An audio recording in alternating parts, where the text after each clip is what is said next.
lonely, I can fix that.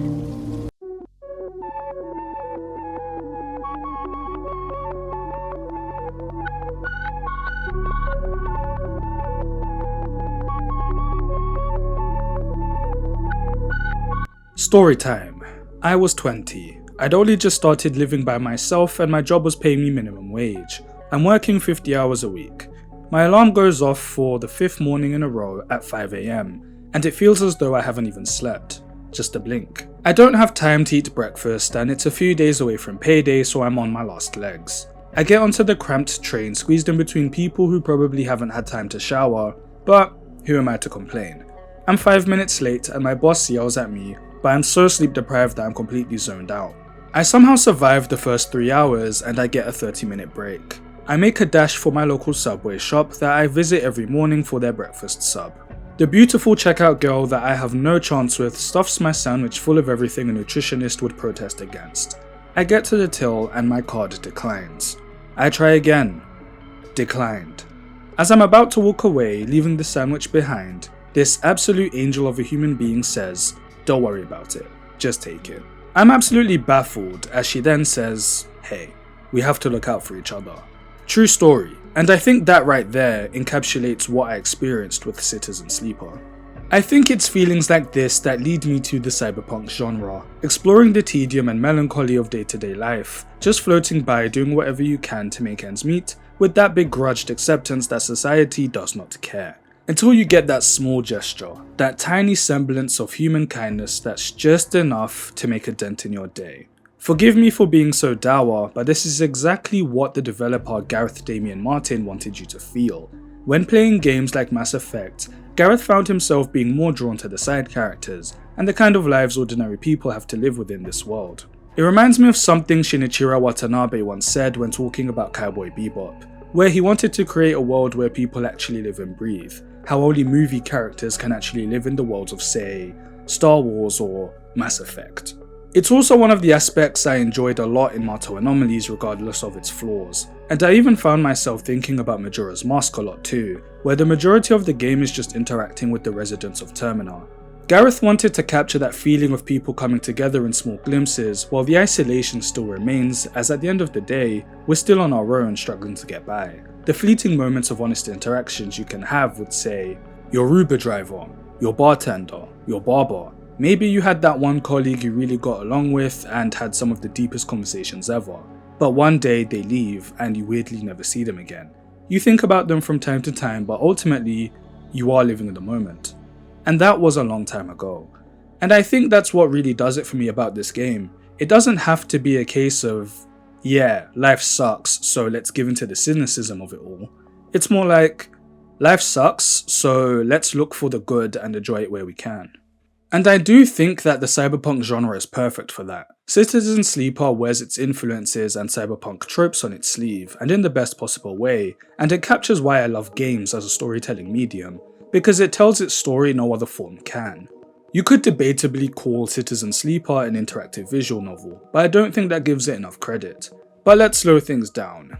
Hi, I'm Bajika, I play games and then I spoil them for you. What I will say is that Citizen Sleeper isn't very long, give or take 15 hours, and you're pretty much only going to be looking at text. There's nothing in terms of combat, so everything I've kind of said should tell you if this is your thing or not.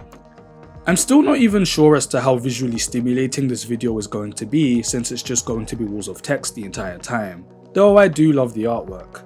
But I love this game regardless, and I want to talk about it, so thank you for indulging me. I do think that for the most part, Citizen Sleeper is one of those games you play late at night with a good podcast in the background. Maybe have some whiskey or wine on the side. It's one of those. Anyway, let's get into it.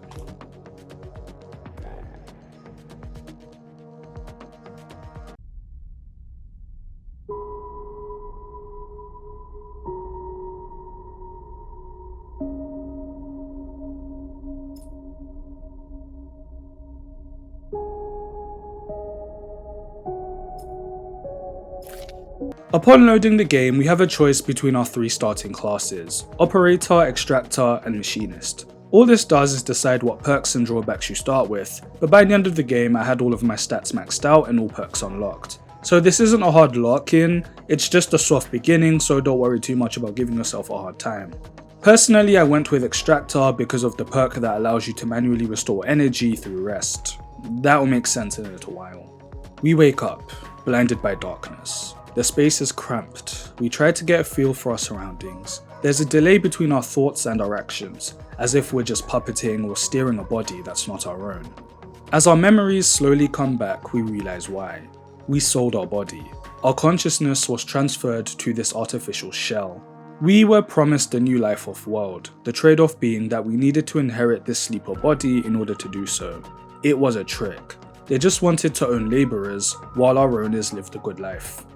It seems as though we traded one prison for another. There's no point trying to feel nostalgic. We left our original selves behind. The SNOP froze our old bodies, just to work these new ones non-stop. We had to escape. 10 of us tried, but we don't know what happened to them. And so, here we are, in this capsule, fleeing to God knows where.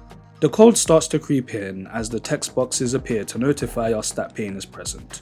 All we can really do is go back to sleep. We're awoken by a tiny drone. We gauge our surroundings and see nothing but towers of scrap as far as the eye can see. Once the drone is satisfied with inspecting us, it returns to its owner. This is Dragos, and he salvaged us when we landed here in the scrapyard. He's very blunt and to the point, leading with the fact that another sleeper came through here a while ago but didn't last long. We inquire what happened to them, but he ignores our question. Instead, he talks at us about what we are. He won't ask why we sold our body to a corporation, but deep down, we know why. As we try to think back to our life prior, these don't feel like our memories. We are no longer this person. A copy. Software. Dragos explains that the reason we've been feeling so out of tune with our body is a protocol designed by SNOP. They design sleepers so that if they don't take a specific supplement within a certain amount of time, the body shuts down, so that if their property escapes, no one else can use it. So on top of not knowing where we are, we're also due to die in a matter of days if we don't find the supplement we need. Dragos offers us an empty container for us to stay in for now. Welcome to Erlin's Eye. We wake up and begin assembling the world around us. I'd just like to say I love the language used in this game, and how matter-of-factly most of the people tend to speak. I also love this cold open. The beginning can come across as disorientating and confusing, but it's all intentional to get us in sync with our protagonist. Not only are they entering a world unfamiliar to themselves and us, but also leaving their old life behind. The past doesn't matter. Let's build a new life on the Eye. The Eye is basically a giant space station that exists as a lawless zone. That doesn't sound as bad as you may think. It's not a case of pure anarchy, it's more of just a free market with various moving parts keeping things running. The more that we explore is the more we'll understand. That's the idea. I sort of see this as taking place in the world of Cowboy Bebop. The expanse of capitalism lacking philosophy and blah blah blah blah blah. Dragos greets us asking if we're ready to work. Sure, I do owe him. He won't have us working for free. He'll toss us some chits, the currency used on the Eye for each salvage job we help him with. He states that he's very hesitant to ask for help, even going as far to say that it would be better for a sleeper to just move on, but he's a little desperate for an extra pair of hands since he owes somebody a huge debt, so I spend my day helping him, breaking down ships and other large hunks of junk, trying to salvage whatever materials we can. After a long day of hard labour, we return to our empty container, exhausted. The following morning, we wake up to find ourselves floating above the space station. It's beyond astral projection, and more as though our body is trying to kick our consciousness out. We scramble at the thinnest tethers possible in order to yank and force ourselves back into our shell. This is the result of us not having taken any stabilizer in a while. I figure that once I finished helping Dragos pay off his debt, it will be time for me to explore the Eye to see if I can find any. And we also haven't eaten in a while, so we're starving too. Despite being a sleeper, some aspects still operate in human capacity for the sake of synchronicity. Lucky for me, I have the sunbathing perk to restore my energy. So let's talk about your 3 core survival mechanics: condition, energy, and dice. Your condition is basically your health meter. Day by day it slowly depletes. If it reaches 0, I actually don't know, I assume it's a game over or death. But basically the only way to restore it is with stabilizer, and it will then deplete and rinse and repeat. So it's a constant ticking clock. On top of that, How full your condition bar is will dictate how many dice you have at the start of each cycle. Since we're in space, there's no daytime, so we measure time in cycles. At the start of every cycle, you'll roll a bunch of random dice rolls. Your dice are how you interact with the world. Almost every action is decided via a dice roll. For instance, helping Dragos with his work. How good of a job you do will depend on the dice you use, from 1 to 6. The higher the number, the higher the odds of success. Each interaction will have a different goal, but what you're essentially trying to do is slowly fill up these yellow circles over the course of the cycle in order to unlock the next event. By default, you start each cycle with 5 dice, but the more your condition depletes, the less dice you'll start with, which means it will take you longer to complete certain tasks before certain deadlines. Yes, quest lines do expire. For instance, if you're unable to help Dragos salvage enough to pay back his debt, it will spell bad news for him. As if we didn't have enough things to worry about, let's talk about energy. Essentially your hunger meter. When this is fully depleted, your condition meter will drop even faster. And if you don't think we have enough problems, there's more coming, don't worry. We finally finish helping Dragos pay off his debt as he brings in the remains of a giant ship, the Winter Light. We feel a disturbing curiosity about it, questioning if we arrived here in a similar fashion, if our vessel was just as destroyed and wrecked. We hadn't thought about what might have happened to our ship along the path to get here, how it even got here. Was it a coincidence, or was there something more to it? Regardless of our racing thoughts, Dragos states that dismantling it is a 2-man job, which will take several cycles, so we have 2 choices. We can help him dismantle it, or we could try to explore it, seeing if we can form any connections between this ship and our arrival. But as said before, we have numerous cycles until Dragos has it fully dismantled, so there isn't too much of a rush. Personally, I think that in the meantime I should look for a doctor to see if there's a way I can get my hands on some stabilizer. Let's explore the marketplace. After some wandering around aimlessly, we stumble upon a small food stall run by Emphis, who makes a humble living cooking fungus and veggies. We're hesitant to approach at first, but his eagle eyes spot us and invites us over, offering a free meal. He's intrigued by the fact that we're a sleeper and is curious to hear our story. He encourages us to stop by again and speak to him some more, though next time we'll have to pay. So thankfully we now have a place to eat, though that also means we now need to regularly do our jobs to afford it, which is fine since we have employment at the scrapyard. We also hear rumours of a doctor operating within the slums, and slums is correct. The buildings here are semi-functional and falling apart. The corridor outside the doctor's quote-unquote office has flickering lights and a long line of people. The gang enforcer at the door, equipped with a full exoskeleton suit, gives us a stern look as we get the gist to be on our best behaviour. Either that, or he doesn't like the presence of a sleeper being here. We can only guess. After what feels like an eternity, it's finally our turn. We enter and meet Sabine. They tell us to sit and begin their inspection. When finished, they ask how long I've been on the station. I don't answer, but there's no fooling them. They can see the condition we're in and that we're falling apart. Sabine is very firm, yet kind. They refer to our body as a frame, as SNR likes to call it.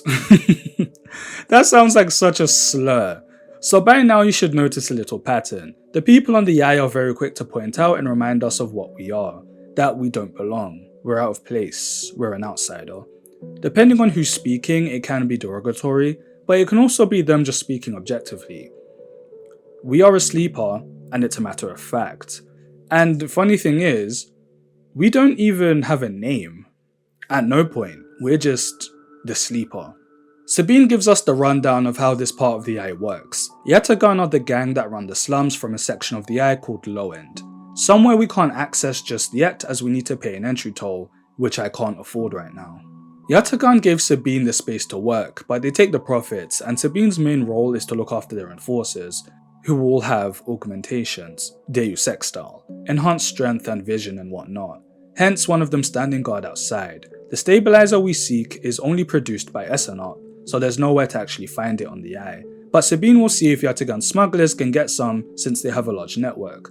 No promises, but it's better than nothing. So all we can do is wait. Another cycle passes as we awaken to another out-of-body experience, though this time, something's a bit different.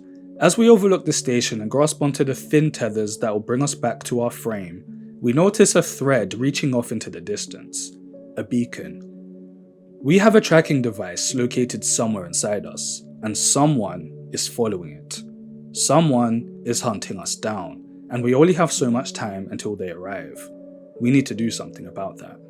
With desperation, we return to our shell. I have it in mind to spend the cycle exploring the winter light in the scrapyard, but as I'm making my way there, somebody is waiting for us in the hallway. This snarky, cheeky, lovable scamp is Feng, a Heavenage employee, the Administration Association for the Eye, though he's with the Maintenance and Systems Department. Through Feng, we get a lot more exposition. Heavenage was formed as a response to Solheim, the founders of the Eye that don't exist anymore, with Heavenage taking its place. He's noticed some unusual activity on the network and wants to utilize our ability to explore said network. As a sleeper, we're able to connect to their network, demonstrated by having us look past each light bulb and having them flicker in tandem with our gaze.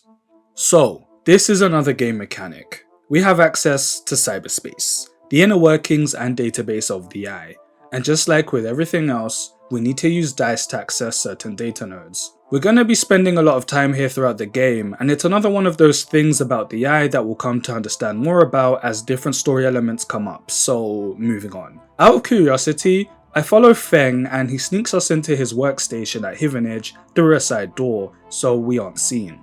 His place is an absolute mess of cables and gadgets. The guy likes to tinker. Some of the systems he has are from the original station dubbed AE1, that Solheim built. They were Heavenage before Hivenage, and they fell when the original Union did. So people like Feng have had to repair things they've never built and reverse engineer entire subsystems into existence. The Eye is in constant flux, decaying and growing, collapsing into new configurations. The Heavenage engineers are keeping the place alive, but also remaking it into something new. Feng's goal is to drag the Eye away from its corporate origins, and let it be a system that works for the people. So he wants us to hack into tightly locked away data about Solheim and Heavenage, and he'll pay us for the data we bring in. And he'll also disable our tracker once he's succeeded in doing what he wants to do. So yeah, why not? On top of that, Sabine has stabilizer. Things are really looking on the up and up for us. They explain to us that the stabilizer basically works by making my body stop projecting the organic parts of it, so that my immune system accepts them. After the injection, we pass out, though in our fog state, we can hear faint arguing. Once we awaken, the mood in the room seems to have shifted, and without explaining why, Sabine says that we'll have to pay for our next dosage. And that shit is not cheap. So yeah, in order to afford more stabilizer and food, we'll definitely need to be doing more shifts at the scrapyard, giving us less time to do other things, but such is the flow of life. And yeah, no doubt that the argument we heard was most likely from a Yatagan boss forcing Sabine to charge us. As we explore and hack into the various data nodes for Feng, we are greeted by this strange tentacle creature. It attacks us claiming that we have no right to sentience, and we wonder if this is what happened to the other sleepers that have passed through here. Were they eliminated by this creature? We managed to escape it by the metal of our teeth and bring Feng all the data he asked for, and he greets us by saying, "Ah, sleeper, just the emulated consciousness I've been eager to see." Wow, how many different slurs is this game gonna have for me?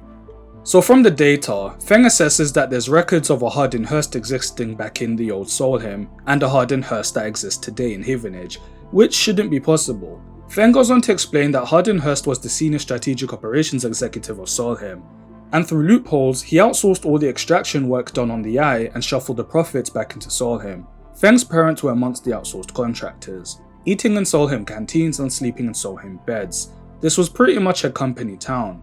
His parents were just another pair of contractors willing to work themselves to death if it meant the slightest chance of escaping poverty. Sounds like the American dream, eh? So when people finally revolted, making way for Hivenage, Harden somehow survived the revolution and now runs Hivenage from the shadows. Well, he's not running it, he's just one of the people higher up anyway, but a major force nonetheless. We need to dig deeper, but we can't go any further without alerting Hivenage, so Feng creates a device that can extract the data, but we need to insert it remotely. We do so and we wait for him to analyze all the data. In the meantime, in order to afford more stabilizer, I continue to work at the scrapyard with Dragos while exploring the winter light. On the wrecked ship, we managed to find a terminal with various pieces of data. It turns out, a sleeper had snuck onto this smuggler ship in order to escape, but someone chased them down and executed them. In the remains, all we find is one stabilizer vial. Chilling thoughts start to creep in as we ponder if this was one of the sleepers that tried to escape with us. Is the person that tracked them down the same person that's pursuing us? And if that is the case, how are we meant to survive an encounter with such a foe? And why is it that these ships keep finding their way here? Dragos interrupts our thoughts as he finds us snooping, simply saying that it's not our business to know who is bringing him these ships. His job is to dismantle them. Nothing more, nothing less. The fact that we're still alive and that he's allowed us to remain here is enough to get him into trouble, and was against his better judgment. What we've discovered here is enough of a sign for him to disassociate with us, and that at the very least he did right by us. He tells us not to come back, but he'll at least let us continue to use the container. So now we're out of the job. But at least we have a spare stabilizer, so we shouldn't need chits too badly for a while. But as I say that, the bounty hunter that's been tracking us down greets us outside our room. This is Ethan, though instead of executing us, he's in a bit of a playful mood. We come to an agreement. He lets me live so long as I pay his tab at the local bar every few cycles. Great, another person extorting money out of me when I'm out of the job. Welcome to the game! This right here really is when I was panicking and Citizen Sleeper becomes its most chaotic, as how the hell am I meant to afford and live? And it was during this period that I was saying to myself, this is the beauty of video games, man. As simple as the mechanics are and the amount of text there is, this still couldn't have been anything else besides a game. I wouldn't have this same feeling if I were just reading it as a novel or watching a movie. I'm living it. Really having to decide, is it worth me starving tonight just so that I can afford to pay Ethan's tab so that he doesn't kill me? Is it worth helping Feng hack all these data nodes for the sake of disabling my tracker instead of working so that I can afford more stabilizer? Should I just say fuck all this and save up to try to escape to low end where hopefully I have more opportunities for a good income and safety? Or is it not going to be everything it's cracked up to be? And I don't feel like I have a safe space anywhere since everybody just seems to want something from me. Why can't I just live in peace? Okay, Citizen Sleeper doesn't have a set storyline to follow. This is the game. So for the sake of this video and making things easier to digest, I'm gonna switch up the formula a little. Because from this point onwards, the game is going to be swarming us with various plot threads and busy work. There'll be a marathon of cycles where I'm just working odd jobs waiting for questlines to continue, and there'll also be cycles where multiple plot threads will be active at once, and I'm constantly hopping between them. And a lot of these do tackle some fairly high concept elements and themes, so for the sake of being able to explore these a lot better from this point onwards, I'm gonna go through each character's questline one by one.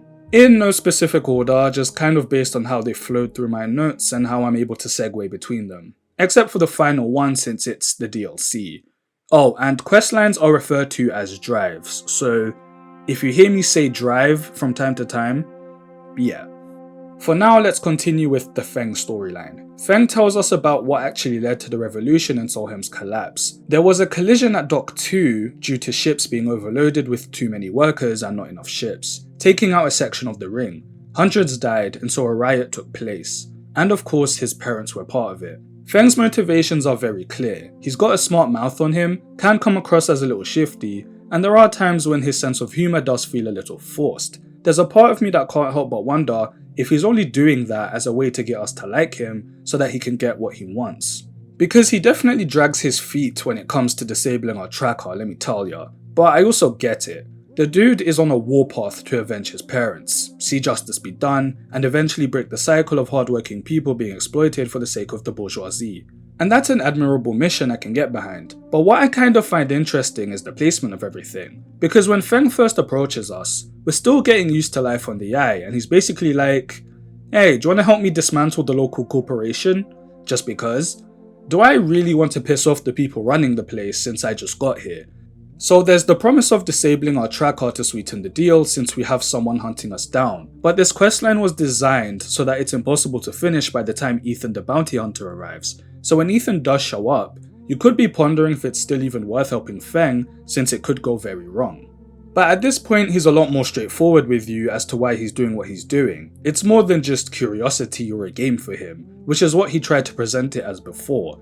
His heart is in the right place. He just can't help himself but dance around our ignorance, but it does feel more like him just having a playful nature to him, as opposed to it being exploitative.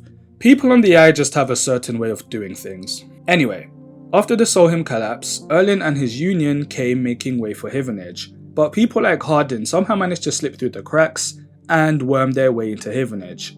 We head to the sidereal horizon to confront Hardin, but the conversation goes exactly how you think, with Hardin very confident and sure of himself, claiming plausible deniability, and that if we want this to go anywhere, Feng needs to submit all the information he has through the proper channels. So we leave, but Feng was 2 steps ahead. He knew exactly how this was gonna go, as he literally grins yelling, "Got him!"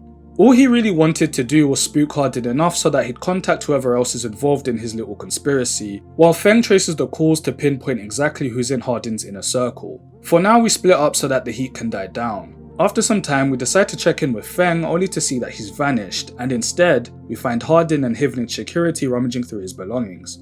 Hardin tries to convince us that anything he's ever done is for the betterment of the Eye, and how everything here was earned through hard work and diplomacy. You sound like Walter White, man. But without him actually saying it, I'm getting the vibe that Hardin is one of those businessmen that operates on the logic of someone has to suffer for someone else to succeed. It's the balance of the universe and all that, so he's steadfast in his own ideology, believing himself to be doing nothing wrong. It's a scary person to have in a position of power, but can we living in the West even really argue? He ends his speech by telling us to turn in Feng, even though we don't even know where he is, though on our way out, we find a box with a model penguin saying, "Take me to Tambor."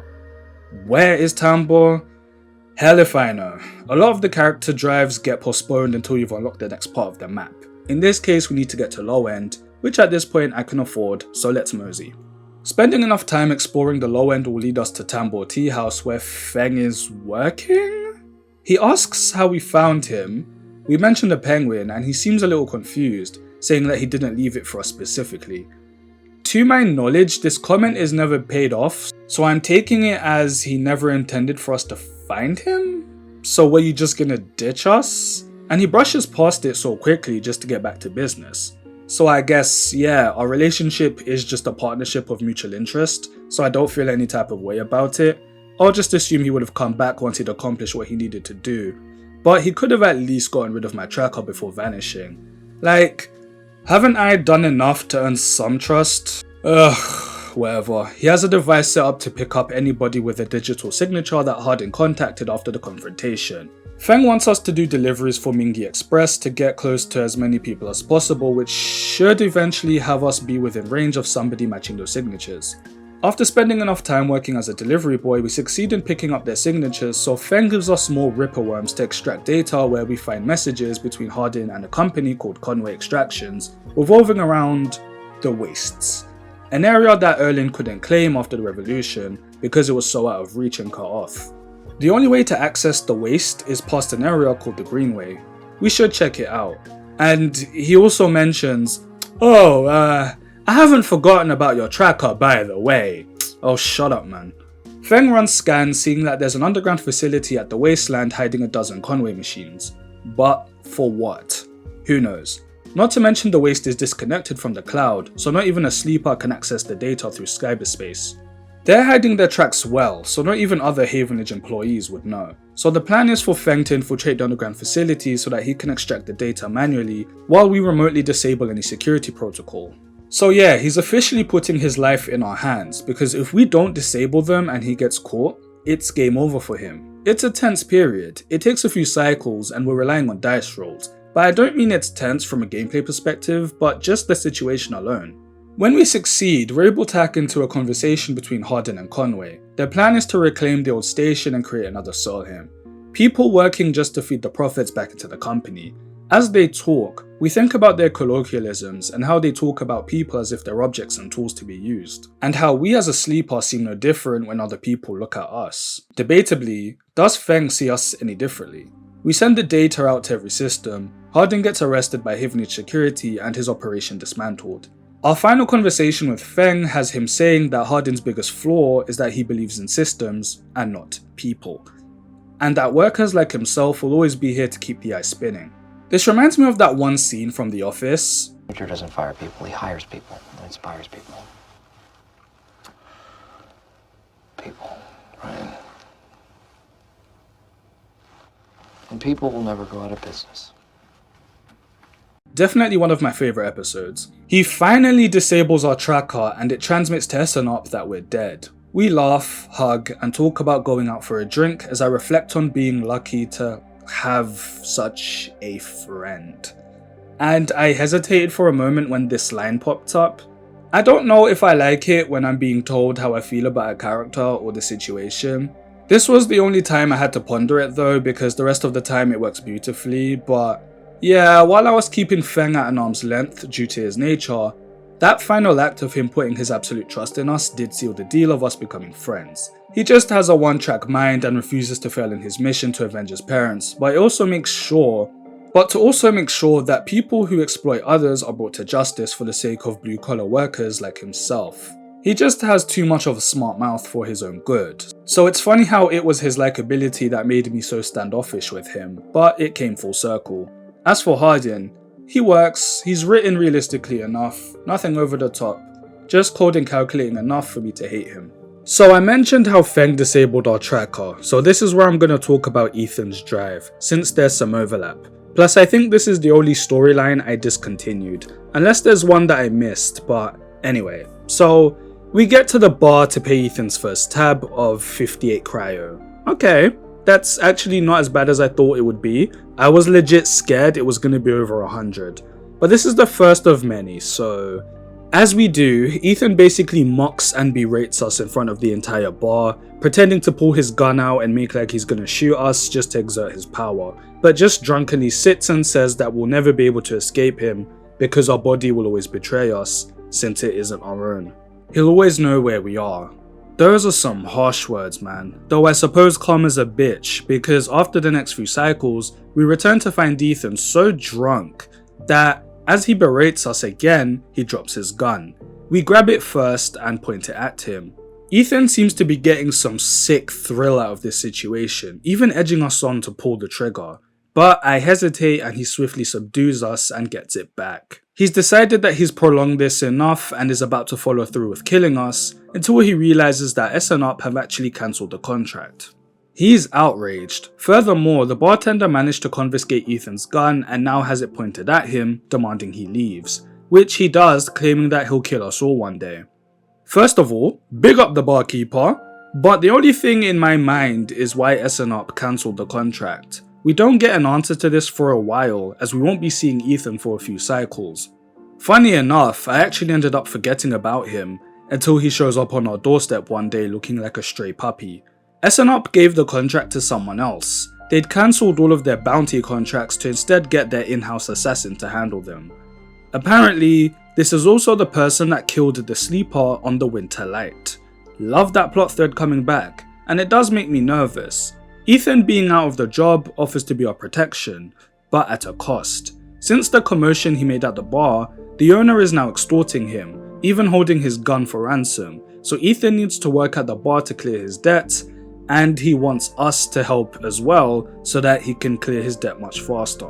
Karma's a bitch. Now I should tell him to piss off, but our options at this point are working with Feng to disable our tracker, or to clear Ethan's debt so that he can protect us when this new threat arrives.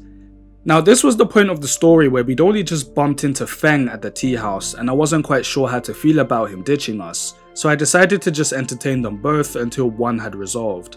But I will say that this story beat is perfection. We're stuck between two guys who we aren't sure we can really trust. Feng is a lot more likable, but Ethan at the very least seems more reliable. He's a lot more straightforward with who he is.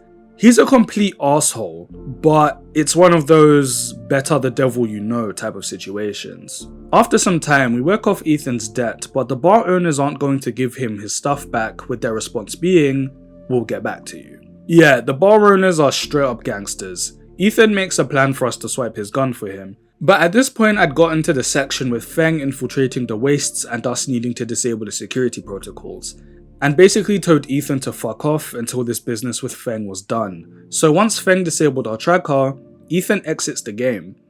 Did he die? Did he run away? I don't know. I did watch someone else's video on Citizen Sleeper where they go into more detail about where Ethan's storyline goes, but it's not reflective of my experience. So as far as I'm concerned, Ethan's fate is unknown. What I will say is that I do find him to be an interesting character. The contract killer with a drinking problem. Clearly the man has nothing going for him and no real purpose, trying to fill the hole by getting absolutely shit-faced. I can see how there's a lot to explore there. But speaking of bad bar experiences, let's talk about the other bar I spent a lot of my time at, and this absolute light of my life, Tala. Wandering around Low End, we come across this bar called the Overlook. We hang around and someone tries to pick a fight with us because we're a sleeper. Hey, Panda Bear! We don't take kindly to your types in here. Now calm down, Skeeter. He ain't hurting nobody. Now!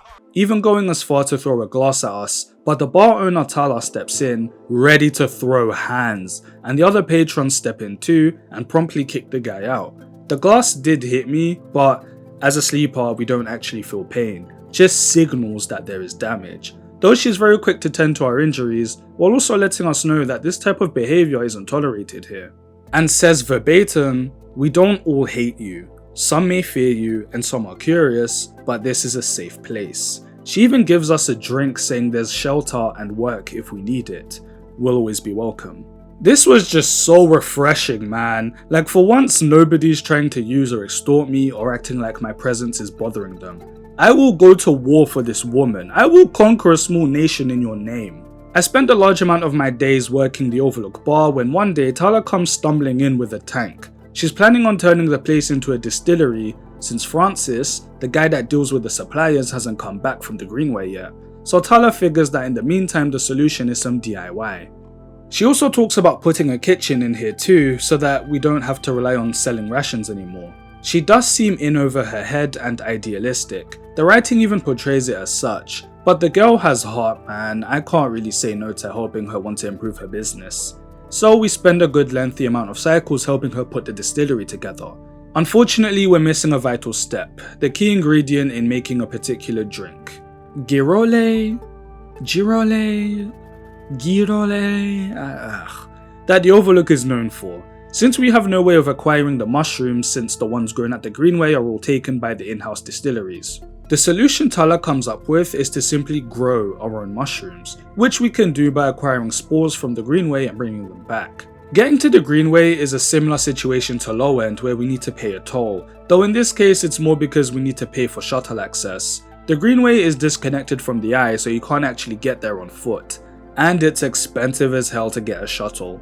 I only managed to even be able to afford getting there thanks to another character drive, which I'll get to in a bit. But the Greenway is exactly what it sounds like. It's more or less a giant biodome that stands within a wasteland, and let me tell you, man, we get into some wild antics out there. But we gather and return with spores. We plant them and wait for them to grow. We try the drink with Tala.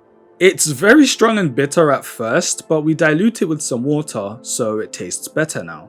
And I don't know why this little exchange is making me smile, as she then talks about how she and her father came to the Eye as refugees when she was small. He opened this bar so that they could create a life for themselves. He was going to name it Bantayan, but didn't want to scare people with such a foreign name, so translated it to Watchtower, Lookout, Overlook. She decides to change the name back to Bantayan, and we kink our glasses to the Bantayan. I find it really touching. In the beginning, Tala tells us that this bar is a safe space for everyone, yet her father didn't want to name it in their native language out of fear of scaring people away. So Tala reverting the translation back to what he originally wanted to call it shows that they've both succeeded in turning the place into exactly what they wanted it to be, and allowing her father's legacy to live on. She says that the kitchen is ours now, so we're free to use it whenever we want, and she gives us a giant hug. Yeah, that's the end of it. Just helping a kind-hearted young woman turn her business into a home and a safe haven for other people. It's a very warm drive. Any time that I spend with Tala just feels cozy, though I do find myself wondering whatever happened to Francis. I can't remember if that ever comes up or if we bump into him at any point. Oh well, this is a game that welcomes loose threads, I guess. For all those wondering whatever happened to Sabine the Slum Doctor, let's check in with them. So, as they said, I've been coming by to purchase my dosages. One particular day of buying stabilizer, there's a note attached. 207-F and Low End, with a passkey attached as well. We assume it's an apartment, so we go there to find that it's Sabine's apartment, We look around inside to find a message left for us. The note explains that Yatagan were meant to look after Sabine and keep Sabine hidden, though Sabine skips over the reason why. Okay, just real quick, the reason I'm continuously saying Sabine's name along with Yatagan's name is because if you haven't noticed, Sabine uses they-them pronouns, and I'm finding it tricky to explain the situation since I also have to talk about Yatagan, which is a collective of people. So if I'm continuously saying they and them, you may find it hard to figure out whether I'm referring to Sabine or Yatagan. Does that make sense? So yeah, I'm just going to continuously say Sabine or Yatagan's name, despite how clunky it sounds. Anyway, Sabine doesn't trust Yatagan anymore, so Sabine wants us to gather some data that can be used against Yatagan. We finish gathering data and send it over. We return to Sabine's apartment later to find a recorded voice message explaining that all the Yatagan Enforcer's implants are having their data recorded without them knowing. This is all courtesy of one of Yatagan's heads, Yannick. So Sabine is going to prepare to take Yannick down by exposing all this, so we wait a few cycles. After some time passes, we go to meet Sabine at their apartment, but instead, we're confronted by Rabia, a Yatagan lieutenant. I mean, I don't know, man. Yatagan ain't looking so bad all of a sudden. Sabine has vanished and Rabia is trying to track them down. She understands that our loyalty to Sabine comes from the fact that we need our stabilizer, but she doesn't see the need for us to be enemies, and she'll allow us to continue using the surgery to get stabilizer, and she'll even give us a discount. She kind of feels sorry for us that Sabine left us high and dry, so she tells us about Sabine's history of working for Essenarch. Something Sabine obviously kept in the dark from us. She doesn't tell us this for the sake of trying to get us to switch loyalties. She kind of just wants us to see the big picture and that things aren't so black and white. Yatagan aren't the big crime syndicate that we believe them to be. I mean, they are a syndicate, but more for the sake of... well, there's no laws here, so somebody has to be in charge making sure that things can run smoothly and people can get what they need, since Heavenage security only exists to serve Heavenage. And all of this that I'm describing is basically Rabia's outlook communicated to us. It's just that obviously not every high-ranking member in Yatagan is going to see it the same way she does, but that's where she stands. And as far as she's concerned, Yatagan did Sabine a service by giving them a place to hide and work. And so Sabine owes them a debt, and in her own words, debts are to be paid in full. So while she looks for Sabine, she gives us the option of getting to know Yatagan by doing the odd jobs for them and participating in the day-to-day, so that we can form our own opinion. I like Rabia a lot. With the way she speaks, she comes across as a lot more genuine than the likes of, say, Hardin trying to justify his role within Heavenage and Solheim. I think it's due to the fact that Rabia doesn't just tell us, she lets us form our own opinions by letting us see and experience the full picture. And the language she uses makes her seem steadfast in her beliefs, but also self-aware enough to know that Yatagan isn't perfect, since there is a power struggle, but hopefully they can get there. She weirdly reminds me of a Yakuza protagonist. Like, you know you're surrounded by criminals, but damn it, you're gonna do your best. And funny enough, yeah, a lot of the jobs we end up doing with Yatagan are things like daily patrols to make sure low end is safe, helping local businesses with heavy lifting, logistics, even mechanical installations. Yeah, for the most part, Yatagan are here for the community. Has anybody watched Windbreaker? The anime that came out last year? It's reminding me of that, kinda. Sabine eventually reaches out to us through a tape recorder.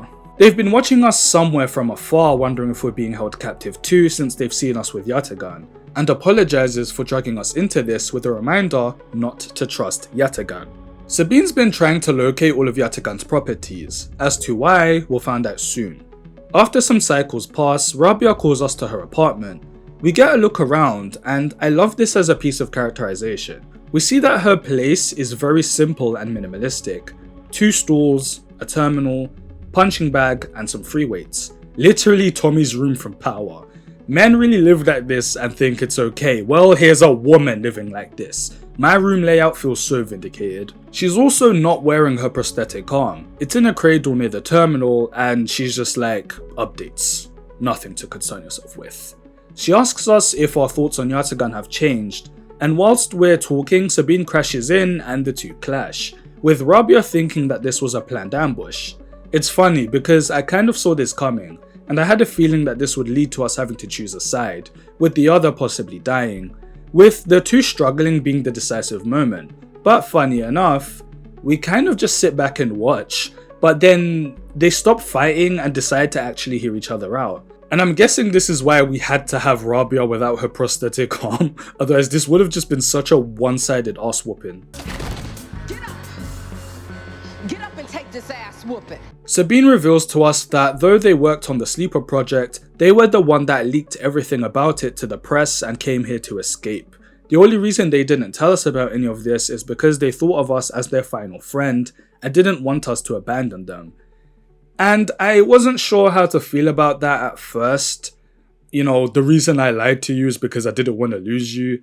As sweet as a sentiment as that is, and as difficult as it may be to get annoyed at you since you did go out of your way to get me stabilizer, I don't think it would have been all that difficult to say, by the way, I used to work for SNOP, but I abandoned them because I disagree with how they treat you. I'm trying to find a link between them and Yannick to take them down. I think there would have been room for that somewhere in the vague and mysterious messages you left me. Because now I'm left wondering, if not for this confrontation and Rabia forcing your hand, would you have even told me? That was my initial reaction, but after a few seconds I figured this is exactly what you probably came here to say, and you just needed the right timing. It's just one of those time and place conversations, and I guess you couldn't say much in those messages since you were in a rush and you just wanted to make sure all your evidence and chips were lined up first. I just would have preferred I couldn't find the right time to tell you as an explanation. But like I said, I can't be that annoyed given the fact that they did do us a solid by getting us stabilizer. Anyway, Sabine gives us the entire breakdown of the situation. Yannick is being paid by SNOP to use his enforcers as test subjects for their prosthetics, and his role was to get Sabine to fit them, but since they are untested, they could cause a person's body to fail, or at the very least cause significant damage to the body. Rabia seems to actually be following along with this, asking to see the data. And then we leave. For some reason, we just leave them to it and exit.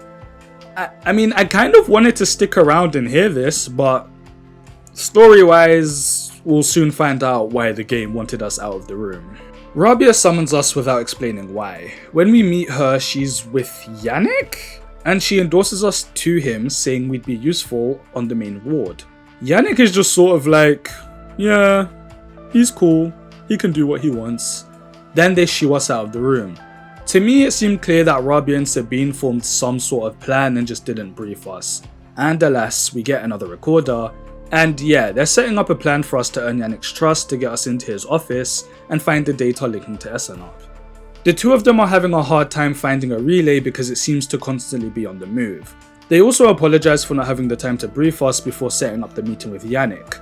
But what kept you so busy exactly? I really feel like you could have found the time to tell me. There's two of you, you know.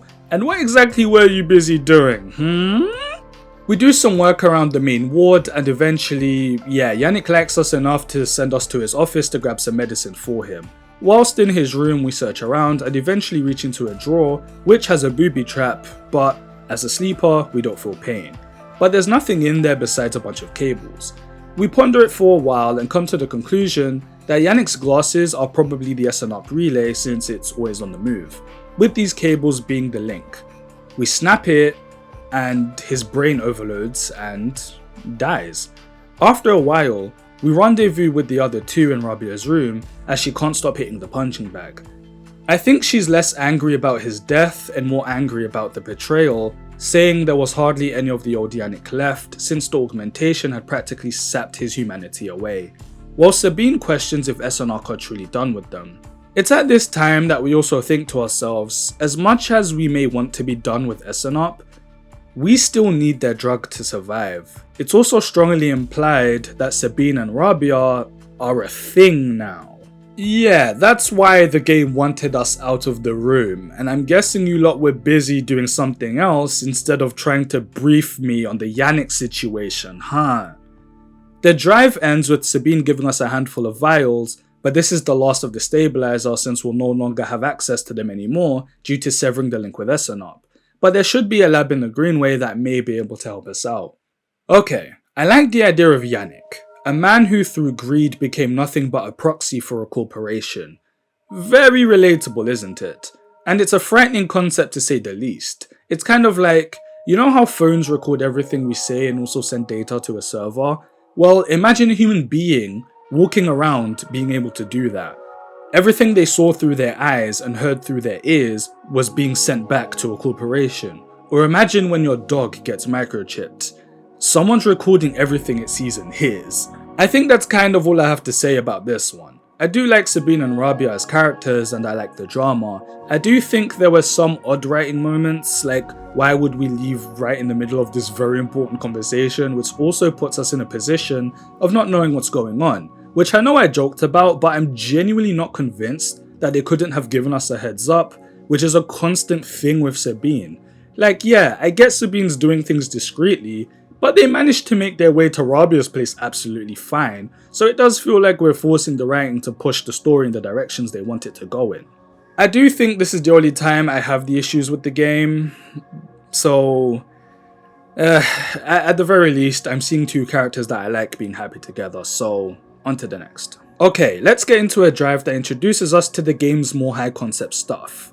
After spending enough time on the AI, I catch wind that it may be possible for me to build my own shipmind. Shipminds are basically used to operate a ship, hence the name. We hang around the docks to see if we can get our hands on any parts. We're unfamiliar with the place, so I decide to steal the dock blueprints. We locate a sealed dock and use this encryption key I picked up from Feng to unlock it. There's nothing in here besides a vending machine that reads NeoVend. It dispenses ship parts. Okay, this is kind of cool. Not for in-game use since it's out of order, but just as an in-universe concept. We fiddle around with it a bit to no avail, though as we turn to leave, we hear a voice call out to us. The voice belongs to an entity called Navigator, a somewhat sentient AI that escaped into this NeoVend dispenser in order to hide from Hunter and Killer. Remember Hunter? That's the tentacle creature we encountered when we started hacking into data files for Feng. Hunter and Killer were programs created by Solheim to protect their data, so any AIs that became too advanced or developed any sentience were to be terminated by these two. After the Solheim collapse, all the AIs existed in a cloud or cyberspace freely until Hunter and Killer arrived to continue their assignment even though Solheim no longer existed, because it's what they've been programmed to do.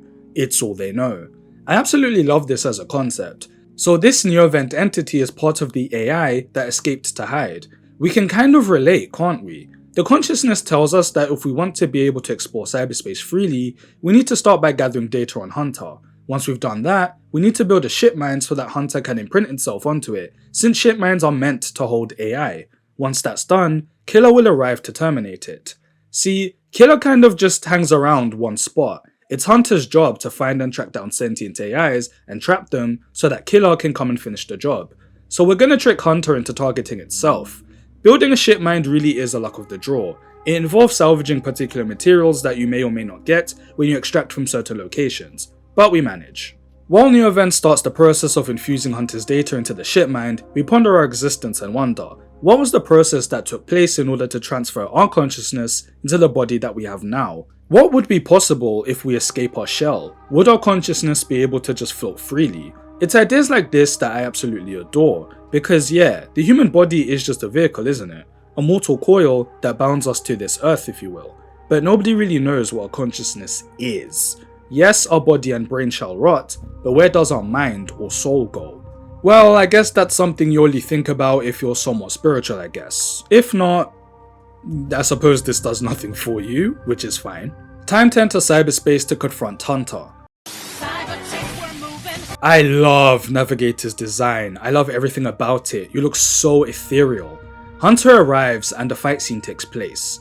I can't do it justice, and I don't like doing this, but I kind of just want to read this passage and narrate it to you.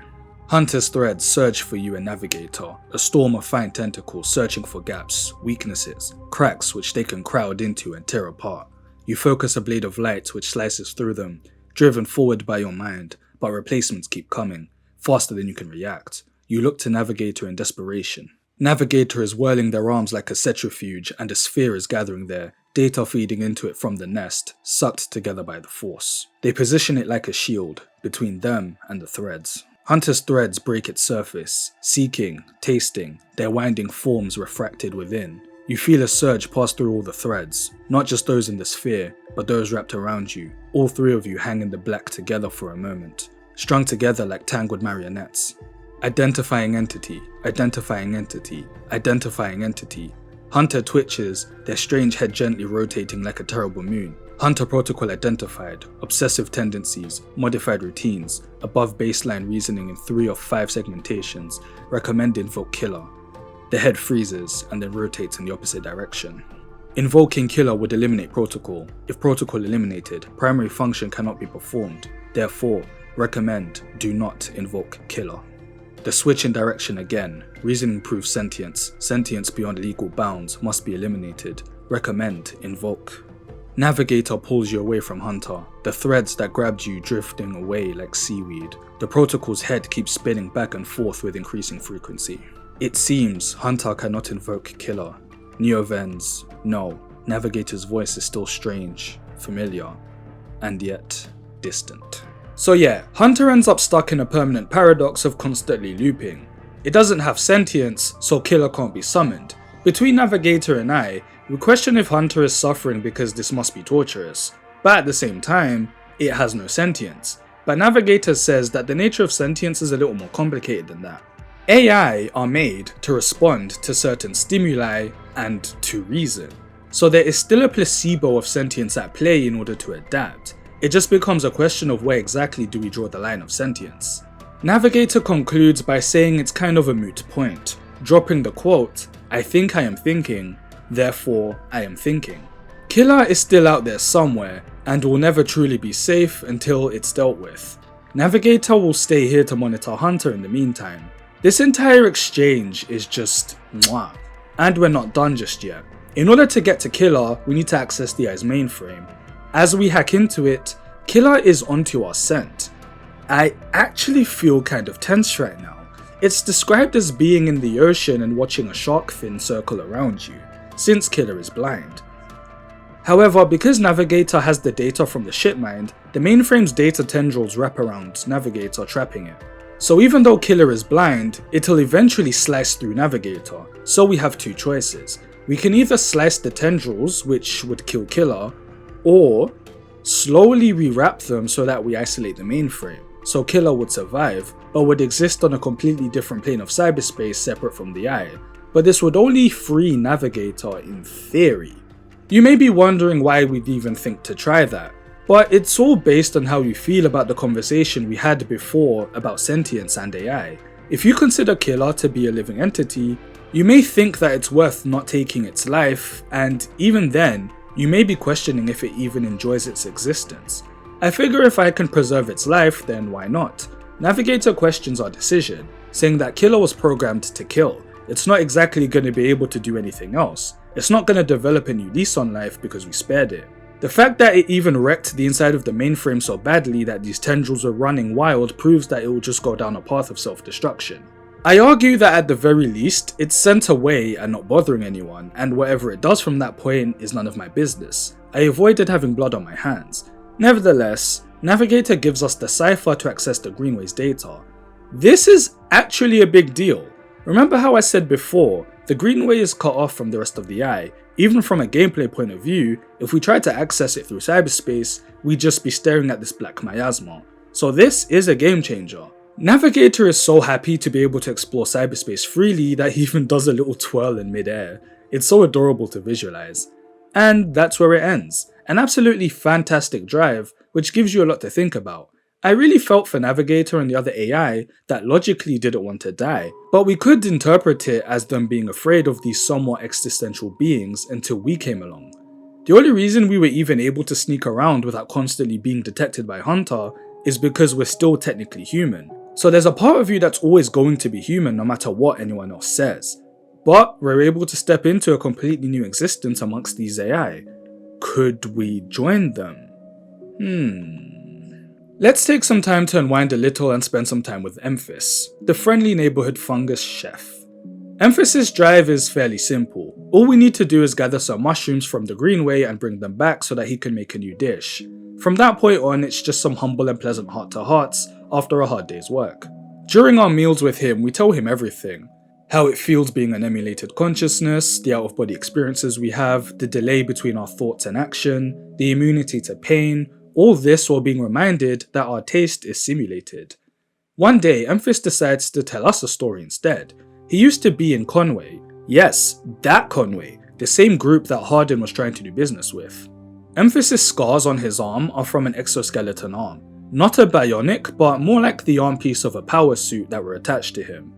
He and some others joined Conway with promise of work. The exoskeleton arms would mostly be used for heavy lifting and extracting of the like, though the exoskeleton arms wound up being mostly defective, so they were discontinued. So he and everyone else were all made redundant and sent back to their colony, being told to make something of themselves. But their colony had nothing to offer them. A lot eventually died off due to various illnesses, so a few of them bribed some passing spaces to take them into orbit. The reason Memphis loves exchanging stories is because, through telling stories, people never die, and he refuses to let the stories of his old friends die. We leave in silence. We both feel a little more empty and a little more full than before. Not only a beautifully melancholic exchange, but it also gets you thinking about how much Memphis can probably relate to us. We did the same. We signed up to an organization with promise of a new life.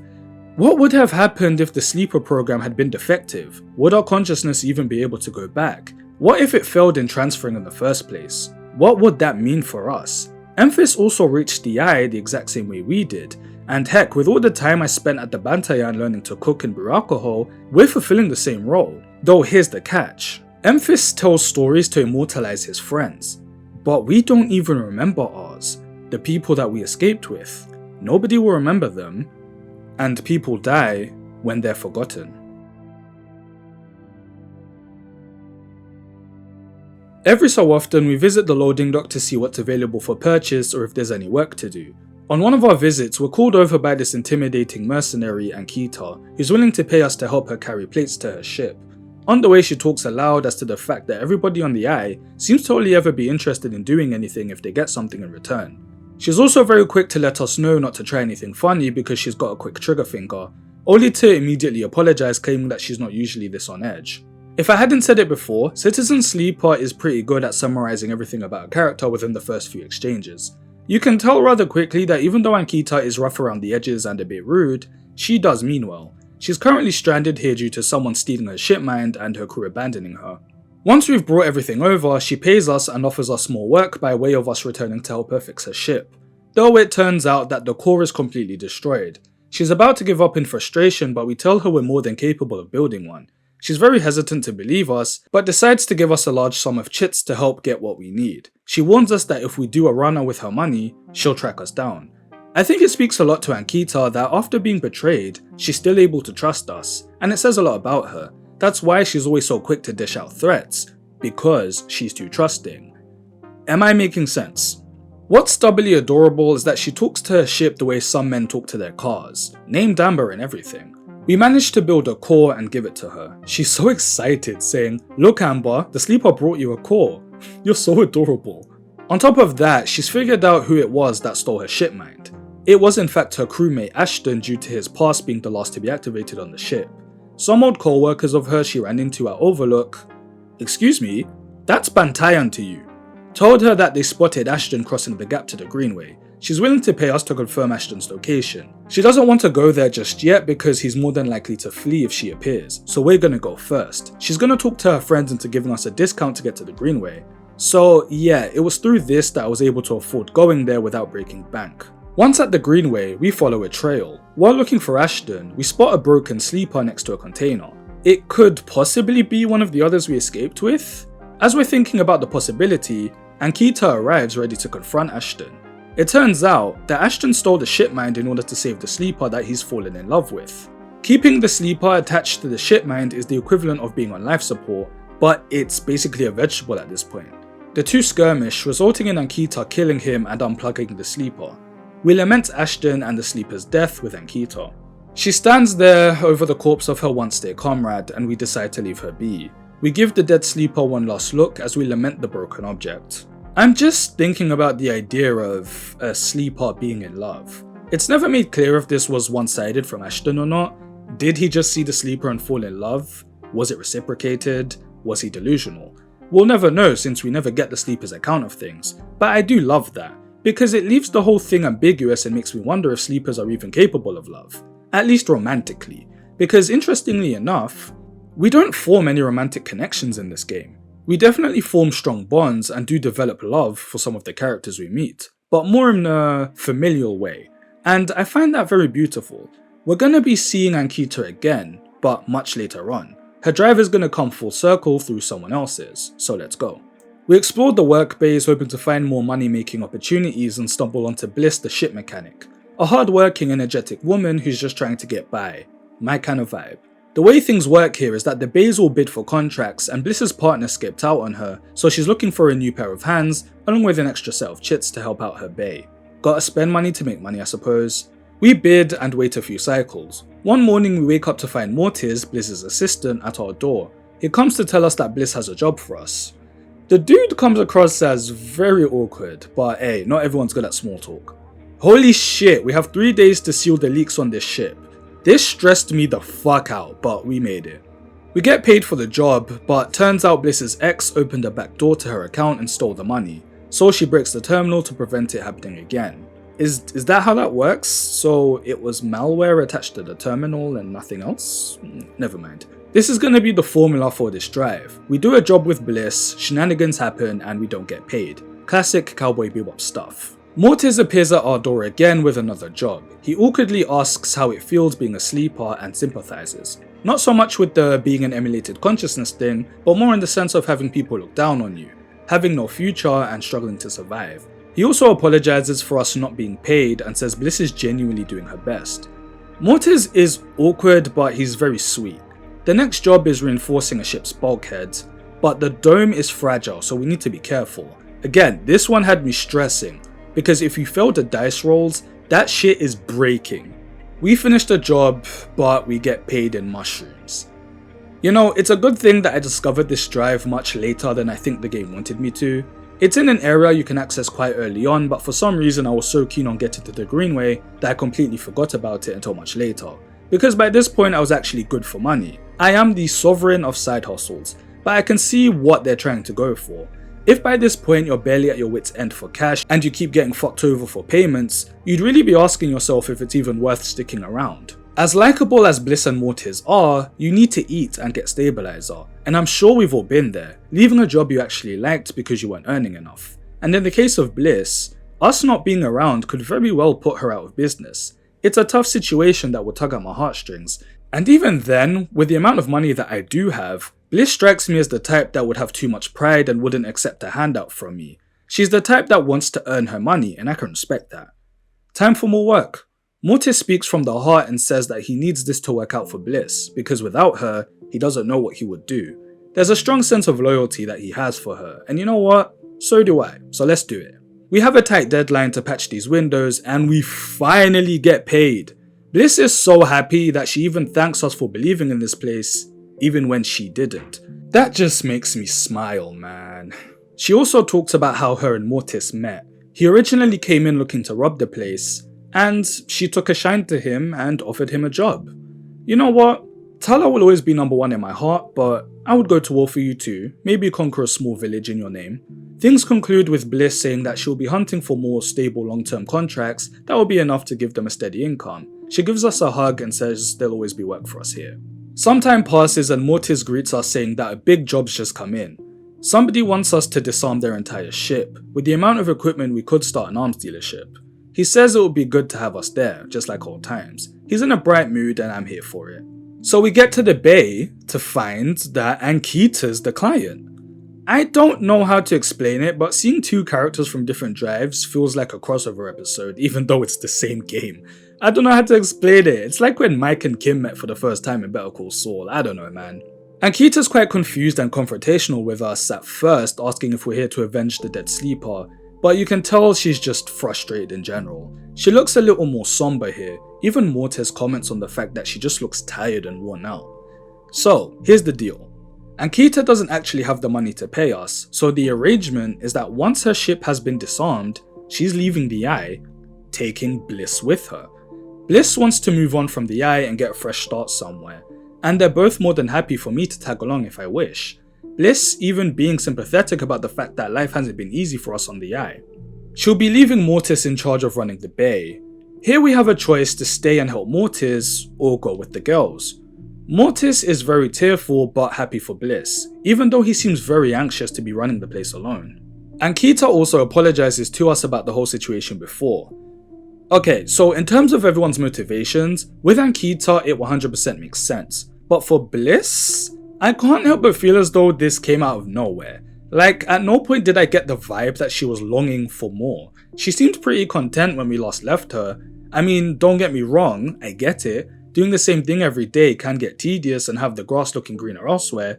Maybe these feelings were always there beneath the surface and it took this opportunity to bring them out. But even then, it doesn't seem like Mortis is ready for this responsibility, so why not take him with you? I don't know, just whatever. After thinking about it for a while, I decided to stay behind with Mortis, because to tell you the truth, by this point, I'm comfortable on the Eye, and this whole scenario was giving me the vibe of like, have you ever had a friend romanticize the idea of moving to a small island or moving to a third world country? They try it for a while and realize that it's not all it's cracked up to be because now they don't have access to Western money.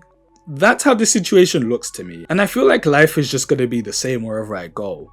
So the women leave and the credits play. So yeah, this is kind of it's a false ending, and I'll go into more detail about how these work when I discuss the next drive. So yeah, I've saved all the drives with ending credits for last, so these are the final few. Once the girls have left, it's rather melancholic. We figure the reason we stayed is because there's nothing out there for us, just problems waiting to be found. And yeah, that was kind of basically my mindset. Running this place ourselves shall be difficult to start with, but Mortis and I agree to take it day by day. Time for my favourite drive. In the Greenway, we explored the biodome and meet this soft-spoken friendly woman named Rico. Here in the biolab, the plants are able to sustain themselves without anybody knowing how, so she would like us to help with her research. We gather some spores and grow our own plants. They seem to grow differently to everybody else's. Oh, there's a dorm here! Nice, we don't need to travel back and forth. After working here for a while, Rico goes into more detail as to how the biodome became a thing in the first place. Erlin had written the place off when he and the Union took over since it was disconnected from the rest of the Eye, so some of the old Solheim workers fled here. The Greenway seemed doomed when they arrived, but somehow survived. They thought it was thanks to their efforts to regrow and take care of the plant life, but that theory has changed recently. Rico believes that the ecosystem here is sentient. The plants will grow to suit the person tending to it. Some of the old members died from mold, but then the ecosystem produced mushrooms that had an antidote. So I decided to use the Sci-Fi navigator gave me to access the data in the Greenway. Within the black flowing miasma, we spot a strange creature known as the Gardener tending to some strings and planting seeds. We're unable to communicate with it because we can't keep up. Instead, we pick up one of the seeds. The next time we speak to Rico, before we're even able to tell her what we saw, she has some news for us. She mentions that there was a sleeper that passed through here before, but she was unable to save them. We can probably infer that this was the sleeper that Ashton fell in love with. Anyway, the reason she's saying all this is because the biodome produced stabilizer for us. The Greenway isn't speaking to her anymore, only to us, so she'll grow stabilizer for us. All we need to do is bring cubheads as seeds, and in exchange, she wants us to tell her what the Greenway says. She regrets not being able to help the other sleeper and wants us to be happy and comfortable here. Let me tell you guys one thing. This point of the game is where I entered my Thorfinn farmer arc. I left capitalism behind and just spent my days taking care of the biodome with Rico. I literally have access to everything I need. I can grow my own stabilizer, food, there's shelter. I'm chilling. I'd only go back to low end and the like to check in with people. And Rico is a sweetheart. Part of me wants to just stay here and keep her company in her final few years. But let's get into that. Now we can plant the seed we got from the Gardener. The seed grew into a crown. Rico inquires if the Gardener had something similar shaped like this on its head. It's more than just a crown, it's made of conductive wires. We recognize it as something very similar to what we were wearing before our original body was frozen. It's an interface. It was made so that we can communicate with the Gardener that's responsible for this place sustaining itself. The Gardener is summoning us. We wear the interface, but just before entering cyberspace, Rico says that she will hold our physical hand the entire time. If we want her to remove the interface, just give her hand a gentle squeeze. The black miasma passes around us now instead of engulfing us. From a distance, we can still hear Rico excited and asking us questions. We can't respond, but we can tell that she's been waiting for the opportunity to speak with the Greenway for a long time. It's saddening that she can't be here herself, but will be her eyes and ears. The gardener speaks to us without looking at us or acknowledging us, its voice almost vibrating in our minds. It's excited to see us and deliberately left that seed for us to pick up. It says that the plants were afraid of us and didn't want us to be brought down here, but the gardener wanted to give us a choice nonetheless. And yeah, as we look around, every non-human being is here, networked, connected, and linked. This place is sort of like the astral realm for organic plant life. This is the self-sustaining ecosystem that allows the Greenway to thrive. They're safe and protected here, bound together as a chorus. We have a choice to join, to let our physical body dissolve and become one with this chorus. What does that truly mean? What would that existence be like? We don't know, but it's a choice nonetheless, because all things considered, we stopped being human a long time ago. At this moment, we hear Rico's voice calling out to us, asking if everything's okay. We glance back at the tether that's keeping us attached to her. We have two options. Sever our connection to our body and join these entities to grow into something new, or return to Rico. So let's break the immersion and talk about how the endings work in Citizen Sleeper.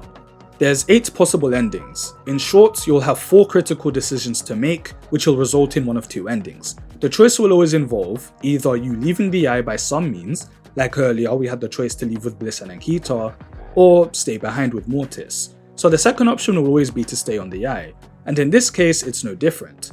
Now, whenever you choose the decision that will have you leave the eye, you'll typically get an epilogue followed by the credits. Once the credits roll, the game will just bring you back to the point of just before you have to make the decision, so that you can then choose to stay on the eye and continue the game.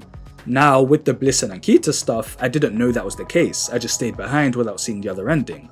But in this instance, this was my first time choosing an ending that would have me leave the eye. So yeah, I did break the tether, because to me, it just felt right, in a way that I can't really put into words. So I experienced the ending, which I'll go over, only to then be booted right back to that moment. So it kind of took the weight away from any pivotal decisions I'd have to make from that point onwards, because it just had me saying, yeah okay, I'll just leave the eye and come straight back to continue the game. You could argue that it makes it easy to see everything in a single playthrough, which, yeah, fine, but I found it quite immersion breaking at first. But I did change my stance on that as I saw more endings. Truth be told, I think they're well written enough to warrant it and do succeed in pulling on my heartstrings on occasion. Anyway, I break the thread and it's a pretty short one, so I'm just gonna read the ending passage to you. You reach down and pinch the thread. The finality of this moment descends on you. You pluck the thread like a string. It snaps. Nothing changes. You stand at a point of stillness. No, you don't stand. You have no legs, no body. You are a point of stillness, a point in the flow. Your mind fizzes. 1,000 new shoots break through the soil. They entwine with you, embrace you. Some part of you decays while something else feeds from that decay. The spores of your new thoughts float away in shifting clouds and settle in new soil. Then you see Gardener out there, still planting, and they stop, like an old man resting in the fields, and they turn to face you. And you join the chorus, and together, you sing the song of growing things. At first I thought about Ghost in the Shell, but then I was like, no actually, this is that one ending from Shin Megami Tensei 3, the best game ever. I'm joking obviously, it's Shin Megami Tensei 4. Anyway, choosing to reject the Gardener's proposal will have you return to Rico, where she thanks us for returning to her, since she considers us a dear friend. And now I feel like an absolute asshole for even thinking about leaving her. The drive ends here, but this isn't the last we'll be seeing of Auntie Rico.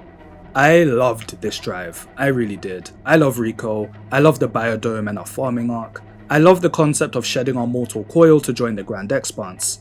Everything about this is why I love Cyberpunk so much. It's how it's able to capture so much in such a short space of time, and how this section is able to feel so ethereal and segregated from the rest of the game. This is probably my favourite section honestly. which is saying a lot considering what's coming next. Okay, early on while strolling low end, we get called over by this man playing Talvar. It's a dice game that exists in this world. Alright, what about them little bald-headed bitches right there? This is Castor, and we do that thing where we have a philosophical discussion about what it means to be an emulated consciousness, what's been added, what's been taken away, while the game that we're playing is a metaphor for the conversation. Yeah, he's one of those. Castor's a pragmatic guy who clearly knows more than what he lets on, though for now he's just somebody we can trade items with. We can get some stabilizer from him, which is cool, but all I'm saying is the fact that he has stabilizer should be a red flag, but moving on. Spending enough time working at the shipyard has us bumping into Lem and his shy daughter Mina. He mentions that he's seen us around a lot and assumes the reason we're here is to get onto the Sidereal Horizon. What is the Sidereal Horizon? The Sealess Foundation is funding Heavenage to build this ship to settle a colony onto a new world. People working on the ship have a chance to become part of the living crew. Solem's like us, just a freelance guy trying to make ends meet and sees this opportunity as his big break. As we say goodbye, Mina's finally able to wave goodbye as she yells, "See you, robot." So adorable. By this character design alone, you can tell everything that you need to know. The image of a tired, burnt out father cradling his daughter in his arms should be more than enough to resonate with anybody. Even if you don't have a father, just the thought of a hardworking man genuinely trying his best for his family is such an intrinsic thing that there was a part of me that couldn't help but think, this is gonna go horribly wrong, isn't it? Truth be told though, I was kind of just working on the Sidereal Horizon for money at this point, but we do get noticed and praised at the shipyard that we do make a bit of a name for ourselves. I mean, it's kind of impossible for us not to stand out wherever we go. It's kind of like that one white kid in a black friendship group. One day in particular, Lem's in distress. Mina's babysitter Esther is sick and obviously Lem needs to be able to come to work, so we agree to look after her. It means we don't get paid, but by this point I'm pretty alright financially, so it's no issue. Mina and I are a little awkward around each other at first, but after a few days she becomes a complete yapper. One evening, Lem and I find out that we've made the cut to be entered into the random draw to become part of the living crew. We have a drink to celebrate, and he reveals that Mina isn't actually his daughter. A colony by the Ember Moon was falling apart and so refugees were evacuating. Conway had hired a private military company to protect their assets. Lem was part of this company, though most of the ships never actually made it to their destinations as they decompressed part way. When Lem found the ship, Mina was the only survivor as she had been sealed into a weapons locker. When he picked her up, he just couldn't let her go, and decided to leave the private military life behind and focus on raising her. According to him, she saved his life, and doesn't consider this to be a good life for her. He's very worried as to what type of life she's doomed to live if his number isn't drawn. This just gets sadder and sadder. I'm just expecting the worst now. Everyone's gonna die. We're all just gonna die. God is dead and we killed him. The Way of White lied to us. Santa isn't real. I'll never be 6'2". The Sidereal is finally finished being built and Lem has the attitude that not being chosen isn't an option, so he's confident that we'll be picked. Though we're a little more suspicious as to whether or not the Foundation will even follow through of their promise. I mean, we kind of learnt the hard way not to trust big corporations. And even then, how many other people have worked on the Sidereal Horizon? It has to be in the hundreds at least. What are the actual odds of us being chosen? And then something is said here that I really liked. Lem says he really wants Mina to see a storm. Of all things, something that we find inconvenience in real life or at worst life-threatening, he wants Lem to witness. That's a writing touch I always adore. It's like in Attack on Titan when Armin and Erwin constantly gush about the idea of lava, calling it a sea of fire, and they debate as to whether or not it even exists. I know that it's very basic stuff, but it's effective in bringing home how isolated and trapped these characters are. It's finally time for the raffle. Large crowds gather impatiently waiting. We greet Lem and give Mina a big hug as we wait. Already a massive red flag is the fact that the announcement is done over a speaker, starting with, "I'm sorry unable to greet you all in person, and you're all pioneers. We appreciate your work on the horizon," and blah blah blah. It's standard corporate HR speak, followed by the fact that he says, only licensed contractors are eligible for the raffle and will be called out by their identification numbers. Everyone in the crowd is very confused as none of us are licensed, have contracts, nor do we have identification numbers. The voice reads out a bunch of numbers and the more this goes on, everyone starts to riot, realizing that we were scammed and exploited. Lem stands desperately in denial, hoping that after finishing the numbers, they'll start reading out names, but eventually, we're able to drag him out of the crowd before things get too violent. We leave him be. This moment broke my heart, and there's nothing else I can really say about it other than that. And I remember after this, I'd found this abandoned apartment in Low End, and had spent most of my time just tidying it up and turning it into a home for myself, as this lone cat wandered in. We feel a kinship with it as it's also a living entity that isn't human, and it practically moves in. I don't know how to explain it, there's just something about dreaming big and having them go bust, but then being able to make lemonade with what you have. It's almost like, don't get so caught up in the future that you forget to live in the present. After many cycles, we go and visit Lem, and we get the Delulu idea to try to sneak on board the Side Hill Horizon. Now, personally speaking, I don't really care for getting on there myself, but I really want Lem and Mina to get on there. So let's explore the freight hub. We explore the dock where the ship is, and for some reason, Castor's here admiring the ship. He does his Castor thing and tells us that Celis built the ship here so that it would be a secret that they were sending a colony off-world. He wants to keep tabs on this project and see what will happen once the ship makes its destination. The deal is this. He wants to implant a chip inside us that will allow him to monitor and track what we see and hear, and in exchange, he'll create forgery passes for myself, Lem, and Mina to get on board. Before agreeing to anything, we question who he is and why he even wants to do this. He refuses to answer, simply saying, we either want the deal or not. In order to make the passes, we need to extract data from the Celis ship docked at the yard, so he doesn't need an answer this very second. We just need to bring him the extracted data by the time the ship leaves. So yeah, basically, we can get Lem and Mina on board in exchange for my privacy and freedom. The things I do for love. We tell Lem and Mina that we can get them ID cards, but we don't say how. Well, aren't I the martyr? The promised day comes, we get our ID and we meet with Lem and Mina, and everyone's excited, with Mina even telling us she loves us. We look at our ID and see it's our old photo of the human version of us sleeping in the chamber. Lem and Mina board the ship, and I jump off, letting them go off to their happy future as I stay on the eye, deciding to build a life here because we don't want to put our hands in another corporation. We desire to be loved, just like how Lem loves Mina. Why am I welling up, man? Shit, Castor is actually fine with our decision even though we kind of tricked him. He basically just says he wants us to do what we want to do and not what we're told, and that this is just one of his many projects, so there's no use stressing over the one. Who the hell are you? Now, we will get an answer to that, though personally I didn't really need one.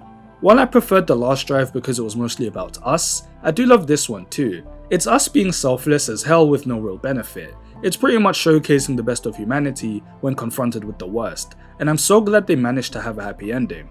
Or at the very least, they got what they wanted, because we don't actually know what's going to happen to them from this point onwards, but all we can do is hope for the best.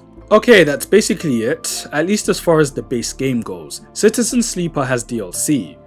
Well, it was DLC back when it was only on Steam, though if you buy it anywhere else, in my case on the PS5, the DLC is just integrated into the game, Episode Flux. Though before you start it, the game does warn you that it's best to save it for last, because it'll involve doing a lot of mandatory drives with deadlines that will almost be impossible to do if you activate it while you're still doing base game stuff. Even though I'd finished the base game at this point, I was still cutting it quite close, so I'll suggest the same. Anyway, let's look at the final section of Citizen Sleeper, Flux. So our first time passing through the Greenway, we run into... I need this woman's routine and protein intake, god damn. This is Esh and Peak. They're spacers. Is this the first time I've mentioned the word spacer in the video? The term just refers to somebody that travels around space for work, like delivery or whatever. Anyway, they're delivering supplies to refugees that Heavenage have cordoned off at the edge of the Greenway. They keep things brief since they're in a rush, but basically say that if I want to help, I should meet them there.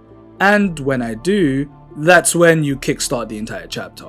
We bring them some supplies. Esh and Peak's personalities are very quick to grasp. Esh has a rough exterior, is hot-headed, and can never sit still. She's all mission, mission, mission. Peak is a lot more patient and soft, but just as driven. The two grew up on Hawthorne Installation, and that they used to work for XPR as spacers. When we try to ask Esh what XPR means, she brushes it off because the priority right now is getting the supplies past the cordon. Like I said, she's all mission, mission, mission, not one for conversation. Peak explains that the reason the cordon is up in the first place is because the eye has a closed loop support system. Any unfamiliar illness or additional stress to life support can significantly disrupt it, hence the quarantine. So I'm guessing the issue is that they're all coming here in huge groups because, I mean, we got here and nobody seems to mind, it's just that we're a sleeper is all. People like Ethan and Ankita can come and go as they please. Like, I don't know, can people not just sneak in like one at a time? I just don't recall there being some kind of border patrol, you know? So yeah, it's them fleeing here in such large groups that's the issue, and my heart does go out to them. So we need to gather more supplies while the two figure out how to breach inside. We also decide to investigate the cordon for openings. When carrying the water, we ask Esh how she met Peak. They grew up together. Hawthorne was rough and kept a tight grip on things. Esh stepped in to teach Peak some street smarts. I already said that Esh is determined and rough around the edges, but it makes her a little awkward in a cute way, but I don't think I'd ever say that to her face. After working with Esh for a while, we develop a silent trust, and she opens up a little more. XBRO Service Corp that handle logistics and maintenance. Solheim was a client of theirs, so when Solheim collapsed, XBR lost their biggest client, resulting in Hawthorne losing everything due to it being their installation. Their world was dying with no future, so they all fled. That's why she relates to the refugees so much. After convincing a crew to be our escort, we talk with Peak. They say they haven't had a way with people. Oh, just real quick. Peak is another character that uses they them pronouns, so again, for the sake of keeping things simple, I will just refer to Peak as Peak, so that it doesn't become hard to follow when I have to reference multiple groups of people. So yeah, Peak's never been very good with people. People have a tendency to always judge Peak without even getting to know our friendly little spacer. Surely we know what that's like, and damn right we do. From the moment we got here, people have found several different variations of the term sleeper. Emulated consciousness. I was this close to calling you a racial slur. Peak hopes that hopefully we can talk properly after all this is done. We awaken at the start of a cycle to find a drone. Is it Feng's? No, it actually belongs to this woman Helene, a frustrated Heavenage Council member. She's been watching us. I swear, as a sleeper, I just feel like I have no privacy. People always seem to know where I am and what I'm doing. And by this point of the game, I have like 5 different places that I sleep at, so you have to actively be looking for me. Anyway, she informs us that there's a debate within the Heavenage Council as to what to do with the refugees. She wants us to convince Peak and Esh not to follow through with their plan, as it will give the anti-refugee party the ammunition they need to reject their proposal. She also warns us that she senses a bigger threat to come. We visit Esh and Peak to find that they also discovered and destroyed a drone. We tell them about Helene. Esh immediately chastises us and says that we shouldn't trust her. Esh's hatred for people in these types of positions come from the fact that her mother used to be an administrator and that you eventually lose your humanity trying to please nobility. And I can get behind that. It's like how in The Wire at the start of Carcetti's electoral campaign, he started with the best of intentions, but then when he became mayor, he realized he had no real power because he had to bend to the will of the people that had all the money, till he eventually became the very thing that he was trying to fight against. I was going to use Kim Wexler becoming a corporate lawyer as my example since I already mentioned Better Call Saul, but you know, she chose to leave when she realized she hated it, so I don't know, I like keeping all these in here, it's just fun showing my thought process I suppose. I stand my ground against Esh, pushing to bring Helene into the mix, but Esh kicks us out. As much as I like Esh and get where she's coming from, Helene comes across as genuine to me. I mean, we've met enough corporate dickheads on our travels and I think by this point we could spot them from a mile away. But again, I get Esh's point of view. Peak meets us outside to give us a little pep talk saying that it's fine if I want to do things my own way, but Peak will be staying by Esh's side. We continue contributing to the mission and rendezvous with Peak once more. Peak has never met anyone from outside Hawthorne and would hear about sleepers as propaganda from XPR to make their lives not seem so bad. Though Peak can understand why we chose to become a sleeper, because all we wanted to do was escape our old lives. As we talk, we see that Esh makes the supply run without us. Pete gets frustrated for being left behind, claiming that they aren't a child anymore that needs to be protected. Luckily I was able to finish all of the tasks, so we watch as it goes off without a hitch and Esh is able to sneak the ship through the cordon. Upon returning, she tells us how happy all the families were and promises to do it again. Everyone has a well-deserved rest while we think about why so many refugees are fleeing here in the first place, and about what Helene said about a huge threat on the way. At the beginning of one particular cycle, we wake up and experience what can only be described as non-existence for a while and then return. Not sleep, not a out-of-body experience, but just nothingness. Once we wake up, we discover that the cordon has been damaged due to some sort of flux event, just a giant wave that passed through and may have something to do with the strange sensation we had upon waking up. We run into Peak, who has no idea where Esh is. The ship has gone too. In the meantime, we help out on the flotilla. The flotilla is a giant ship within the cordon that some of the refugees live on. Since the cordon is broken, we can actually access it now and interact with the refugees, and we see that Esh moved the ship here without missing a beat. The flux event knocked the cordon offline. On top of that, someone stole the weapons that Esh had on the ship. We decide to investigate any nodes affected by the flux. The refugee leader Sol approaches us, thanking us for our assistance in the supply run, and shares that the flux is what all the refugees have been running from. That's what brought them all here to the Eye. The way he talks about the flux, it feels almost Lovecraftian, like it's just this existential entity that the universe is hopeless against, and I live for this shit. I mean, it's a horrible situation, of course. Okay, time to learn about where exactly they all come from. There's a constellation made up of 3 moons, Ember's Hearth, Ember's Steppe, and Ember's Song. Sol and his people are from the Hearth. Unfortunately, the colonies of each moon all avoid each other, old rivalries and past crimes. He's convinced that they won't be able to survive unless they learn to come together. He's tried reaching out, but they've been rejecting supplies and not allowing certain ships to unload. If we look into what's going on with all the different groups, he'll give us all the information we want. So, let's see what's going on with the different factions. While exploring the cordon, we end up in this strange room with foreign sands, plants, and strange creatures. This is where we meet Aki, and this place is known as the Wind's Long Moon, a greenhouse on the ship that Aki is using to preserve what's left of their culture, but it's dying due to the flux. Aki says if we have no business here, then we should leave. But all those cycles I've spent doing agriculture work on the Greenway, along with the time I've spent with Talha and learning to preserve one's culture, compel me to help out around the place. We wear oxygen masks because of the dust. This is what remains of Ember's Steppe. After some time, she opens up to us. The clothes she wears are made up of the materials they extract from the ground and wildlife. So what's Steppe's beef with everyone? Back when Aki was still young, their world was harsh and difficult to live on due to the atmosphere. So Solheim gave the terraforming contracts to Cybele, who believed could build a better atmosphere. But when Solheim collapsed, Cybele abandoned all their projects to focus solely on Hearth. So the people of the steppe were left to survive on their own and had to work tirelessly to adapt the half-made systems. Their world was already dying and there was nobody available to help. They did the best they could, but then the flux happened. What's on this ship is the only thing left of Steppe. She's emotionally breaking down while she explains all this, and it's hitting me in the feels. As they all tried to escape, not everyone could fit on the ship. We'll help do everything in our power to prepare defenses for her ship against the next flux to preserve what's left of Steppe. As a sleeper, I can rearrange the structure of systems, but not shut them down. As we help Aki, she ponders why we preserve culture while the universe ships around it trying to leave it behind. Is it better to allow culture to change? Maybe it's best to spread their culture so that it serves the future. She says to tell Sol that everyone is welcome aboard to use their systems to create clothes, and hopefully they'll be able to have the resources to help sustain and grow our culture. Now, this is obviously a bit more of a... The wider implications, like the pros and cons, are a little more complicated and nuanced for me to even be able to discuss here. I'm just going to leave that topic where the game leaves it. All I'm really going to say about Aki is that she's very soft. You feel for her for having to carry such a huge weight on her shoulders. She fills us in on what she knows about the flux thus far. The flux begins as weak but strengthens with each wave. It's coming from the center of the system, from the close orbit of Hylian's star H1. We return to Sol to give him the good news and engage him with some conversation. And this is where we see his true nature. He's a little distrusting and keeps us at a bit of an arm's length, saying only as much as he's willing to. Which I find strange considering that you're the one telling me to build bridges between you and the other people for the sake of survival. It's like, practice what you preach, my guy, but I guess this is just how leaders ought to be, especially when you're stuck somewhere that isn't exactly welcoming, so fair enough.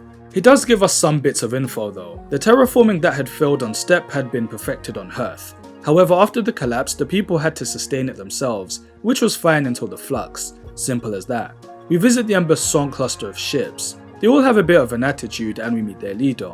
I can't roll my R's, man, I'm sorry. Petre, I'm just gonna call him P, who clearly has a bit of a chip on his shoulder as he constantly makes snarky comments while we try to engage him in conversation. He does share his side of things though. Song provided the raw materials to fuel the terraforming projects on Steppe and Hearth, willingly or not. They also worked on the projects as well, but when Solheim fell, Song was abandoned by them. So basically, Solheim took everything they had to offer, then ditched them. Some people from Song even believe the flux came from Hearth.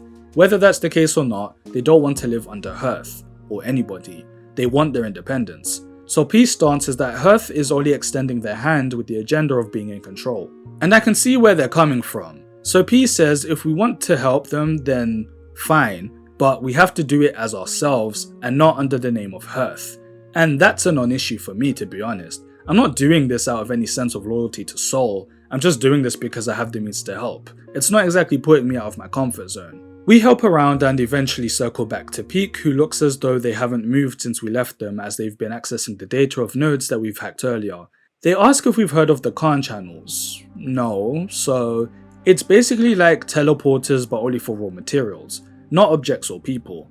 Solheim had a Khan channel but shut it down before the collapse. Someone is trying to start up the channel. The flux is a wave that the Khan channel produces. Nodes affected by the flux are appearing all over the eye, so we do our sleeper thing and access them. After gathering data, Peak determines that the flux itself isn't what's causing systems to shut down. There's a shadow entering and corrupting these systems after the flux happens. Peak is trying to monitor it, but it only moves in our peripheral vision, like it knows it's being watched. Ugh, I'm loving this, a creature that's constantly escaping our sight. We give Peak time to build a case to present to either Sol or Helene, so in the meantime we check in with P, who rants to us about how tired he is of dealing with the feeling of constantly being beneath the world. And he's also tired of resisting. He says all this while looking so lifeless. I can relate to that shit, man. After seeing us work, he opens up to us a little more. He used to be a teacher in mechanical engineering. He and his students were well respected because they were a significant piece in keeping Song running since its atmosphere was so harsh. But what's his role out here? The systems they built in Song are useless in this orbit. We tell him to find people to teach. Songs are stubborn, they resist everything. If it means helping others resist those same pressures, then so be it, giving him a new lease on life.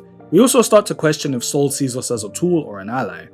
Speaking with Sol again, he tells us about the flotilla and how it ended up being the ship that transported those from Hearth to here. He was just a humble farmer and they had to build the ship in order to transport crops. It was them that saw the flux coming and planned for the evacuation.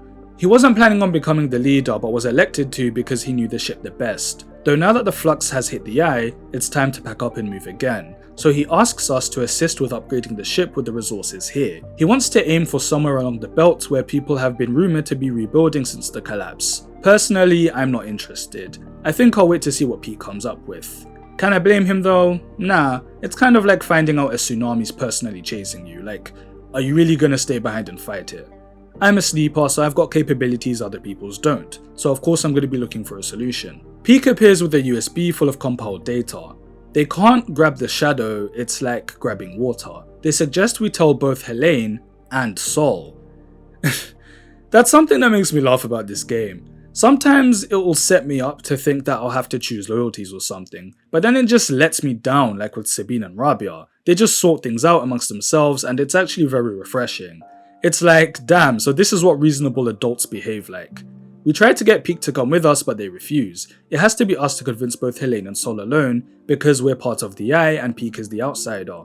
First time being told by somebody else that we belong here and they're the outsider. We send them both the data and meet up. Sol recommends giving up hope and fleeing because with Heavenage's help we can run away ASAP. Helene struggles to make a decision. My line of thinking though is that running away won't solve the problem. What happens if the flux finds us again? Are we just gonna keep running? Kemp, a senior counselor, interrupts the discussion, trying to use the data to support his side about getting rid of the refugees, claiming that they've brought this virus with them. As he gets Heavenage security to arrest us, turns out Sol brought his own backup, using Esh's weapons that he stole from her ship. You crafty motherfucker, causing Kemp and the security to back off. I'll give it to Sol, he's a dickhead for stealing those weapons, but I can't help but like him as a character. He has an underhanded way of doing things in order to ensure the safety of himself and his people. Like I said, he kind of just does what a leader would and he's not used to being in a leadership role, so he's not exactly going to be playing things by the book. He's extremely cautious and he keeps his cards close to chest, only ever revealing his hand when he has to. Liking him is pushing it, I just find him very interesting. That goes for the other moon leaders too, so trying to rely on Heavenage is out of the question. With no other solutions, Sol is dead set on leaving. When we rendezvous with Esh, she's dead set on leaving too, but Peak wants to stay and help. Once we tell Esh about where her guns went, she actually approves of the decision, but only because she knows it'll piss off Peak because they're mid-disagreement right now. Esh is so petty but in a funny way. Okay, we have 12 cycles until the next flux. After hours of trying to come up with a plan, we notice that the shadow entity can't reach the Greenway. We summarize it has to be because of the Gardener. Should we try to unleash the Gardener out onto the rest of the Eye in order to protect it from the flux? It may be possible, but we'll need to find a way to create a specific path for the Gardener to follow so that it can get to the core without spreading everywhere else. We need to create plants for the Gardener to tend, but we need access to the core. Time to contact Feng. I've actually missed him, it feels like it's been forever. He knows about the flux, he's been looking into it due to the old systems changing. It's also really funny how Feng and Peak have completely opposing personalities, so they clash a lot. Feng is hesitant to help us since he isn't sure we can trust Peak.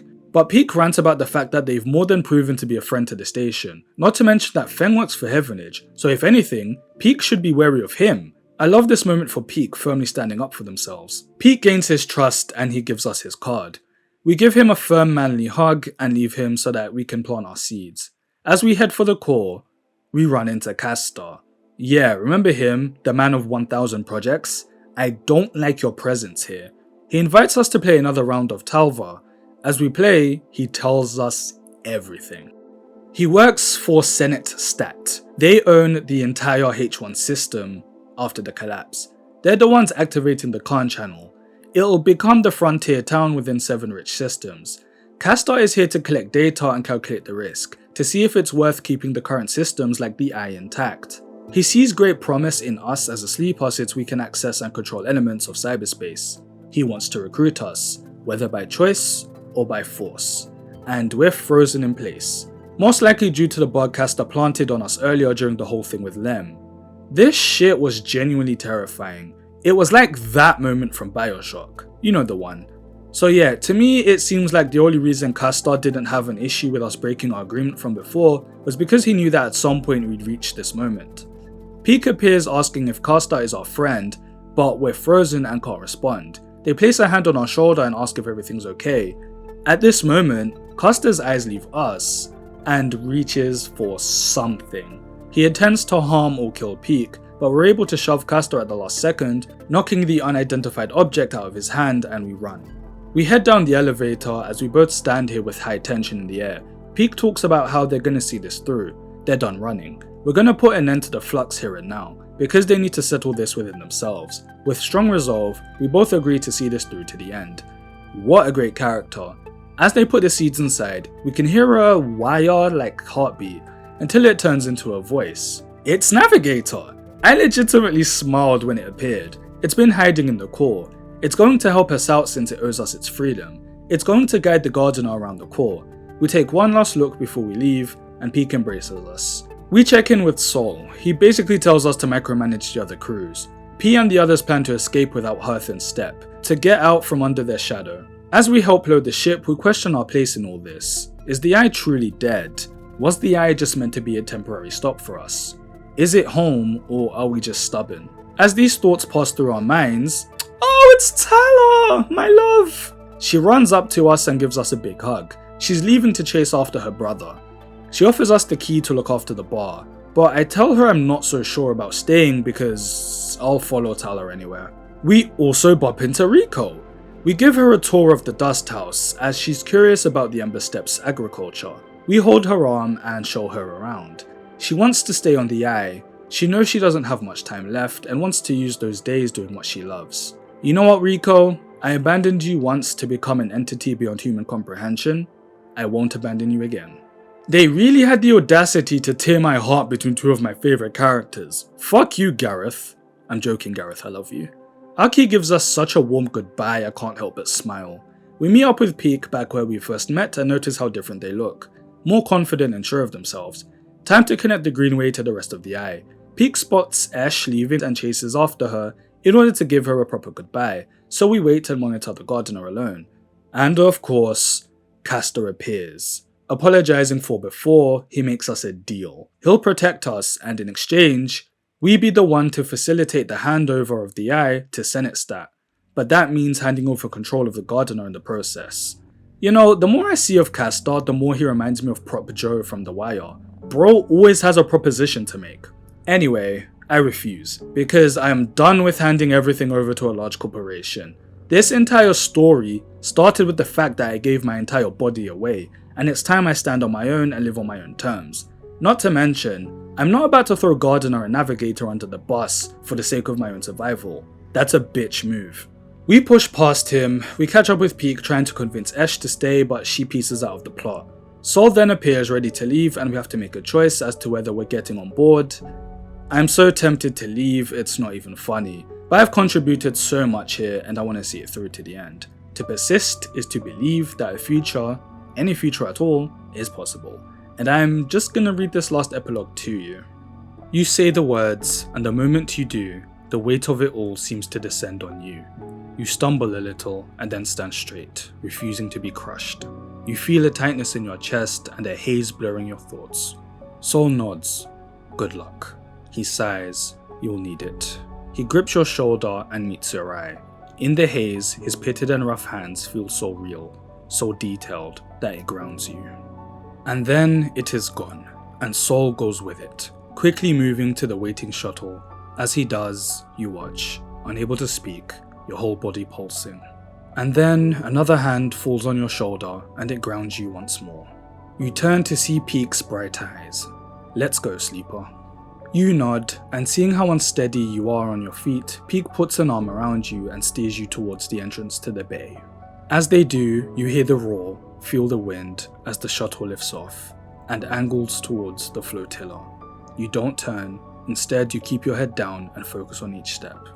As you do, you feel Peak beside you, holding a little of your weight, and you holding a little of theirs. This is how it will be for many cycles after you both leave the bay and head back into the eye. You will both hold things for each other, remind each other of the choices you made, remind each other why it is important to keep going despite the moments when it seems impossible. You will keep each other going. That support will be vital when the second flux event hits the eye, when it knocks the entire free spoke off the power grid, making the whole station lurch with a sickening motion. When it cripples the systems and corrupts processes, leading sections of the station to go dark or start venting oxygen. When holding on is all you can do, while the world seems to come apart around you. And yet, somehow, the eye will persist. Systems will resist total collapse in ways that will seem inexplicable to many.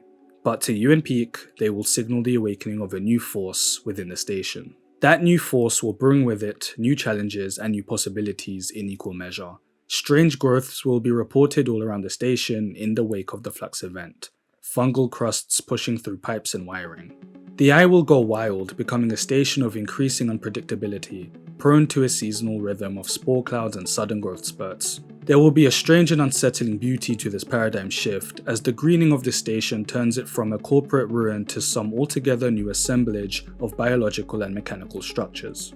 Rika will take on this challenge with the energy that seems impossible for her age, and until her final day, she will delight in the new mysteries the Eye and its gardener produce. And as this new era consolidates around the station, you will find yourself back in the rhythm of odd jobs and loose contracts, working to keep the Eye running and your own needs met.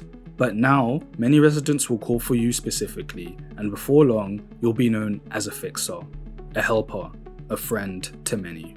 And on occasion, after a long shift at the Bantayan, you will hear the sound of the stray mewling, and you will crumble up some food and sit and watch the cat eat as if it's the only thing in your world that matters. However, into all this newness, the bad old ways will still intrude. Senate Stat, frustrated by the Eye's resilience, will begin to send more physical threats, and supply ships and traders will suddenly stop arriving, stopped by a blockade of corporate militia. Life on the Eye will be punctuated by wide-channel broadcast from Senate Stat stating legal precedents and quoting deeds of ownership, staking a claim on the system. Meanwhile, Heavenage's hardliners will fizzle out, losing their grip on the Heavenage Council. In their wake, Helene will spearhead a series of reforms that will scale back Heavenage's overreach, returning them to the caretaker role they had always intended to fulfill. As the cycles roll on and the threats gather, new broadcasts will join them, sent by Conway Extractions, making counterclaims on assets within the Helion system, and many on the Eye will grow quiet, losing their appetite for debating these political machinations as they tilt inexorably towards a corporate war.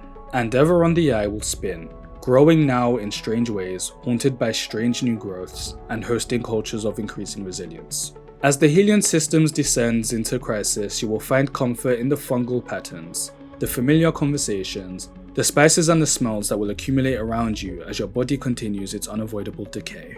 They settle around you like a veil, and in time, it will be impossible to see the eye without seeing its many variants and versions, pasts and potential futures. And this masking of the world will mark your approaching end. And one cycle, far from now, that accumulation of memories, of tastes, of people and places and moments will be the last thing you let go of. But for now, there is only you and Peak, arms around each other, walking slowly out of the bay. Two figures born of crippled systems, linked together, continuing despite your origins. And in this frozen moment, you focus on only the next step, because that is the only way you have learnt to persist. And to persist is to believe that a future, any future at all, is possible. Damn, I'm tearing up, yo.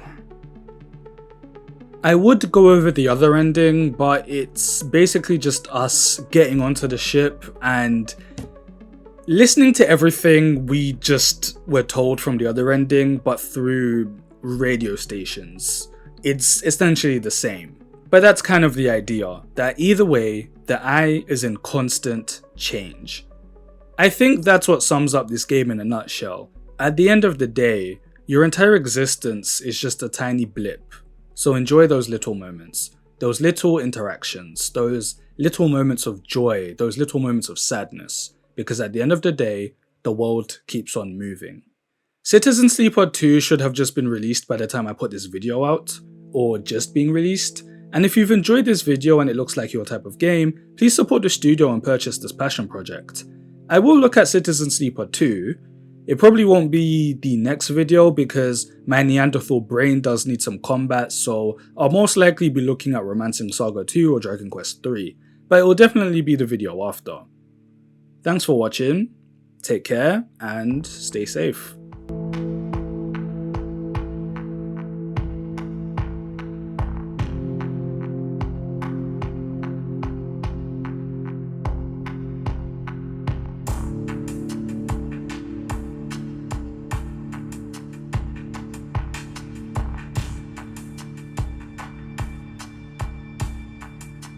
The world is not beautiful, therefore it is. I recently finished an anime named Kino's Journey. The premise is simple enough. Our young protagonist travels from country to country, with each one having a unique lore. What makes the series so special is how it explores the hypocrisy of human nature and the fluidity of morality. When a person becomes so detached that they just do what they wish to do in that moment based on the information and options currently presented to them without any sort of bias. Nietzsche, is that you popping up in my sci-fi RPG? How did you get here? Citizen Sleeper was a tabletop sci-fi RPG created by Gareth Damian Martin, which had you playing as an emulated consciousness piloting this tin can because, well, why have a worker that retires at 65 when you can just have one that lives forever? You escape your captors and end up on this far-off lawless colony and have to start a new life for yourself in this unknown land. Allegory, Gareth wanted to explore forming strong bonds and connections under the crushing weight of capitalism lacking philosophy, and a sense of community, existential dread, and silent loneliness in a way that only video games can do. But in space. I spoke to great lengths about the first game, Her, if you don't feel like playing it. I'm not going to say it's completely necessary, but it does help contextualize a few things, since the game will be throwing a lot of jargon at you assuming that you're already familiar with the world. Which I'm fine with, we're building on top of what we already have. Citizen Sleeper 2 Starward Vector is Gareth just expanding on all the ideas he had that he couldn't squeeze into the first game. Such as the pocket communities that exist in isolation, kind of like how different parts of a major city can have their own ways of life, or different countries in a continent, but in space.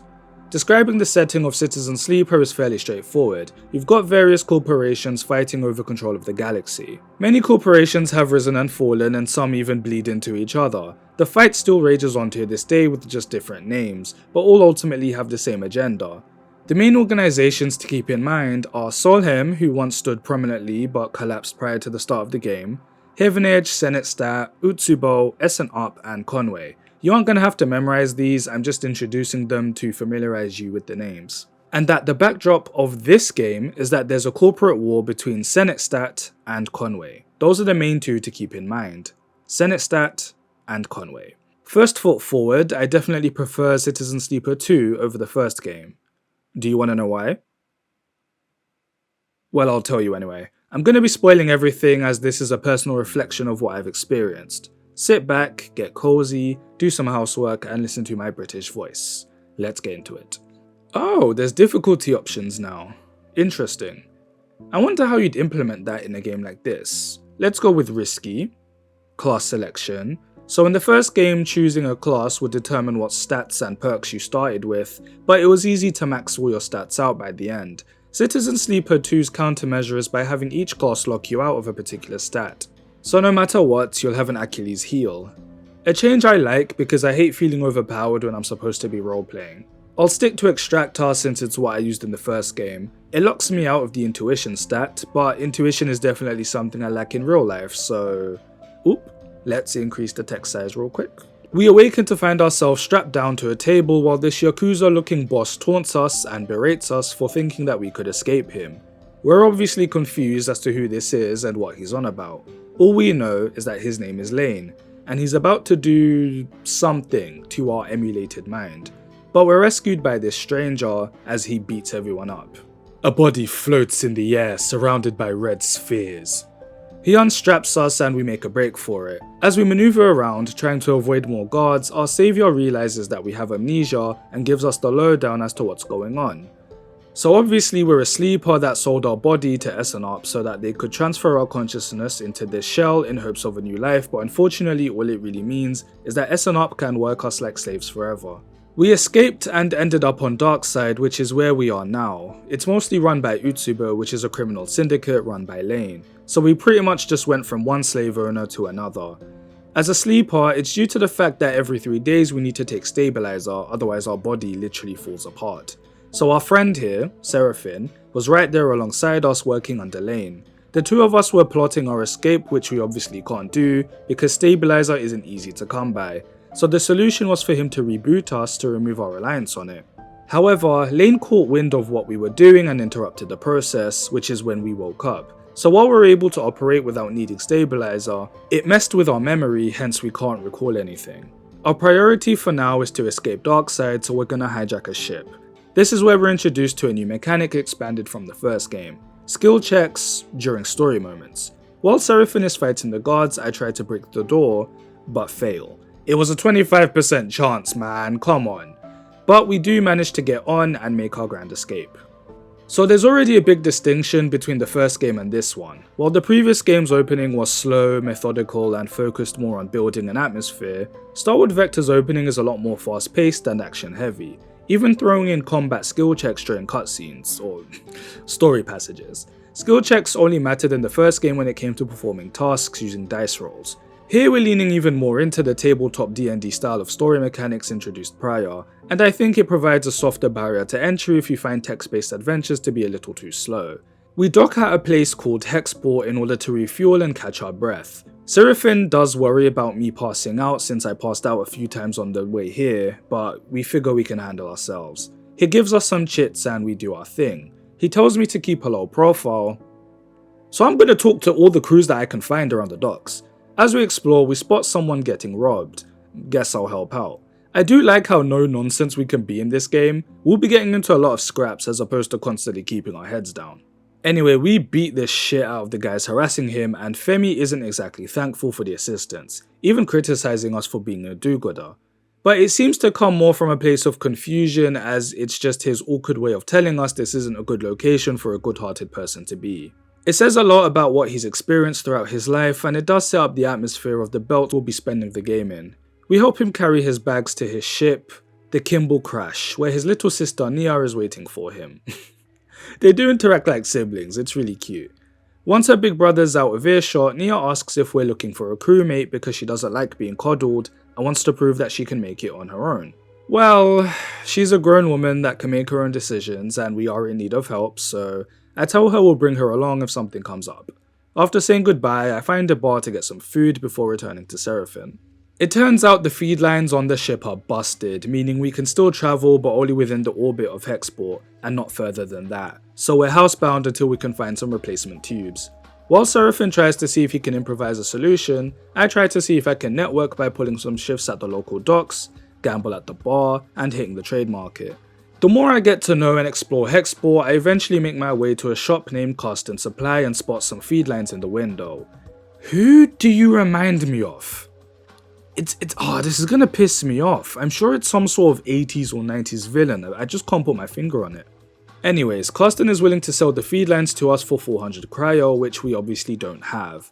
So he tries to parlay. There's a Solheim ship left out in a dead zone so nobody knows it's there. He wants the tech, but it has security protocols which shouldn't trigger if an old Solheim build like the one Seraphin and I are using approaches it.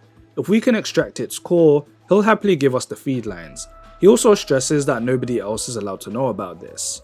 The moment I leave, I'm intercepted by this young girl Junie, who says that Carsten sent her to help us out. Now, this is obviously a lie, but the option to take her with us is there. Okay, this is a thing I noticed a couple of times back in the first game which I did point out, and it's something that's somewhat carried over into this one in a few instances. And it's this somewhat jarring tendency that Gareth has in his writing style. He's very good when it comes to building atmosphere and drawing out emotion. I do find his writing to be very moving, but I find he focuses a little too much on how good his prose are, because when it comes to writing scenarios like this, where it's meant to be ambiguous as to whether we can trust a character or not, he has a very, come on, just roll with it type of approach. Something which he thankfully does acknowledge, so I felt very vindicated when I heard him say it. Because in this scenario where Junie obviously is lying about working with Carsten, all I'd really have to do is turn around and go right back into Carsten's shop to ask who this girl is, and that would just be the end of it. But no, we need to create the tension and just force the situation to happen. I'm not going to give Gareth too much of a hard time for this, we all have our weaknesses as writers. I just find it worth drawing attention to, as I do find these moments a bit distracting. We head back to Seraphin, who doesn't like the idea of this one bit. He proposes the idea that we could just save up to buy the feed line since he's managed to find a contract for us to do which should provide us some decent income, but ultimately the choice is ours. He'll roll with whatever I want to do. Though while he's speaking, we experience this strange phenomenon where we feel some pain and there's this fleeting feeling of separation between our body and mind. It only lasts for a few seconds, but it's spooky nonetheless. Yeah, I get those in real life too. When you're on your third damn that's crazy and they continue yapping. Okay, time for my favourite new addition to the game. Let's do some contracts. At Hexport, contracts are posted on the public board so everyone has to bid for them. It's cheap enough though. This particular one wants us to disable this Conway signal coming from somewhere near the station, so we fill up on fuel and supplies and bring Nia along. I'm gonna get more into the gameplay mechanics of how contracts work when the next one comes up, since it introduces more of the dynamic elements. The signal is coming from a Conway drone. Nia seems especially annoyed at Conway's presence, but Seraphin says that a drone would never come all the way out here by themselves. It was probably knocked off its course due to Senate stats shenanigans. So yeah, every major corporation has drones that they use to monitor what's going on within the solar systems. I mean, it tracks, Google Earth is a thing, and so sometimes these drones interfere with each other, knocking this one all the way out here, and the last thing anyone wants is to bring attention to Hexport. The drone is also rigged to blow, so we need to be very careful when dismantling it. Meaning, if we get too many bad dice rolls... Anyway, we succeed with this one side, but it's very risky. While I try dismantling the other side, unfortunately the drone does explode, but we managed to get out of range just in time. So we technically succeeded, meaning we're still getting paid. Since it's just a tutorial to contracts, there's no negative repercussions, but throughout the game there will be consequences for making certain decisions during contracts. We return with nothing but good vibes from a job well done and collect our payment. But then Femi appears demanding to know what's going on. Nia explains that she asked us to take her along because she wanted the experience. What then follows is such a baffling exchange. So Femi says that it's fine as long as she's being compensated fairly and asks assertively if she's been paid. Nia responds very evasively saying, well, I'm the one that asked to come, so... Having him then interrupt with, oh, so they aren't paying you, to where he then demands that we pay her. And in my head, I'm just thinking, I kind of thought that was a given. At what point did anyone say she wasn't gonna get paid? I thought she already did. Was this not established? Did she say she didn't want the money? I'm very confused. Even when we give her the money, she apologizes for it, and I'm like, no, why are you apologizing? You were there with us, you helped out, you earned it. I'm just gonna assume that off screen Nia said that she didn't want to be paid. Because I have no beef with Femi here, he's just looking out for his sister and making sure she isn't being taken advantage of. He probably just butted in before the conversation about her compensation came up, I suppose. I don't know, it feels a bit wonky to me. But the two leave and we won't be seeing Nia and Femi for a while. We get some upgrade points to spend also. We're still pretty far off from 400 cryo, so I figured it's best to do that job for casting since I think it will be fun. One thing you'll realize with me while playing this game is that I'll look for any excuse to do a contract. I find them so fun. Stressful, but fun. Let's bring Junie along. I figure if she betrays us, we can at least sell the scraps we get from the ship or make money another way, because the fact is we'll definitely be needing her expertise. So let's talk about how contracts work. They're excursions that can last up to a few days and will typically involve you exploring a location in order to find something or accomplish some sort of goal. In this instance, we need to access the Solheim ship, hack into it, find the core, and extract the core without it breaking. And every objective that I've just explained will use dice rolls. You select 2 party members which have different skill sets and perks which will be needed to boost your dice rolls and odds of success. There's usually 2 different ways to get one task done, like in this case when extracting the data core. We can either slice through the connections, or we can try to reroute the data which is less likely to cause damage. It all depends on what skill set you and your party have. You'll either get pluses or minuses to your odds depending on which character is doing what. Now here's where the challenge lies. You've got about 5 days worth of fuel and supplies. Once those 5 days are up, not only will your stamina meter start to drop, but your stress meter will also start to fill. The stress meter is here to replace the condition system for the first game. Your stress meter fills up slowly if you fail dice rolls or make mistakes during the contract. The more your stress gauge fills up, the more likely your dice will break. Your dice breaking obviously means you have less turns. Your party members also have stress meters too. Once theirs fills up, they're out of commission. And on top of that, mistakes can also cause a crisis to happen, like how in this instance we trigger a security protocol, which needs to be dealt with, otherwise it will cause the core to disintegrate. So yeah, on top of having a time limit, you've also got to worry about external factors like making sure you don't break the core while monitoring your stress levels. I can't tell you the amount of times I finished a contract with over half of my dice broken and busted, with barely any time to spare. And I love it. The sheer stress and adrenaline I got from these was just mwah, delicious. Yes, there's some RNG, but that's what you're signing up for. Bravo, Gareth. See, the core gameplay loop of the first game was mainly resource management. On top of needing the basics like food, you also needed stabilizer, otherwise, you know, death. But here we've done away with stabilizer thanks to the reboot, and so they've reinvented and expanded this system in a way that I didn't even know I wanted. Exactly the way a sequel should. This also impacts how drives are handled too, but let's save that for when the game opens up. During this contract, Seraphin asks if we feel good about how things are going. He says if we want to split, all we have to do is tell him to his face. I think it's pretty clear that Seraphin has his own objective he most likely intended to pursue alone, but given my current condition, he doesn't want to leave me. I'll say it now, Seraphin's a cool character, always doing his best to keep a level head, never wanting to get into unnecessary drama, loyal to the end, he's a true bro. We succeed in extracting the core. This was tense as I almost broke the thing, until Junie swipes it from us.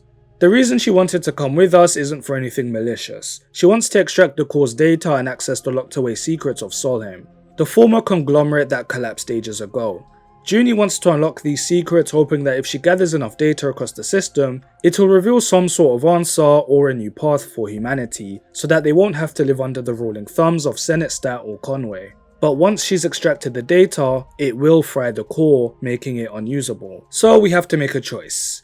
We can either try to force the core from her, or we can try to explain our situation. I decide to explain our situation, and she's genuinely empathetic, even saying that if we let her have the core, she'll actually help us figure out a plan to get the feed lines we need. I figure she's a smart girl, she's a good hacker, and she has her wits about her. She'll probably come up with something to help us out, so why not?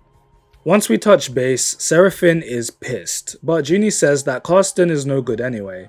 He's ran her in circles when trying to make deals before, and he's most likely ripping us off. Seraphine surmises that we're in it now, so we either steal the feed lines or we can't go anywhere. Again, I love Seraphine's attitude. He'll get momentarily pissed off, but he is a pragmatist. You just have to accept the situation for what it is and make lemonade. I decide to do a quick shift at the docks to see if it's possible to save up. Nope. Let's steal the feed lines. We stake his place out while Junie hacks his security system, but she ends up being booted out. A rinky-dink shop like his should not have these types of security protocols, so he's probably involved in something shady, but she's able to access a map of the place. We need to slot her device at a nearby port to disable the security, but it will trigger an alarm, so we need to get in and out while Junie waits with the ship ready for our escape. Seraphine doesn't trust leaving her alone with the ship, but I'll choose to trust her, because all things considered, based on how we got here, Junie isn't a very good liar, so if she had ill intentions, it would be pretty obvious. It's an intense segment, but we succeed in swiping the feed lines and get on the ship.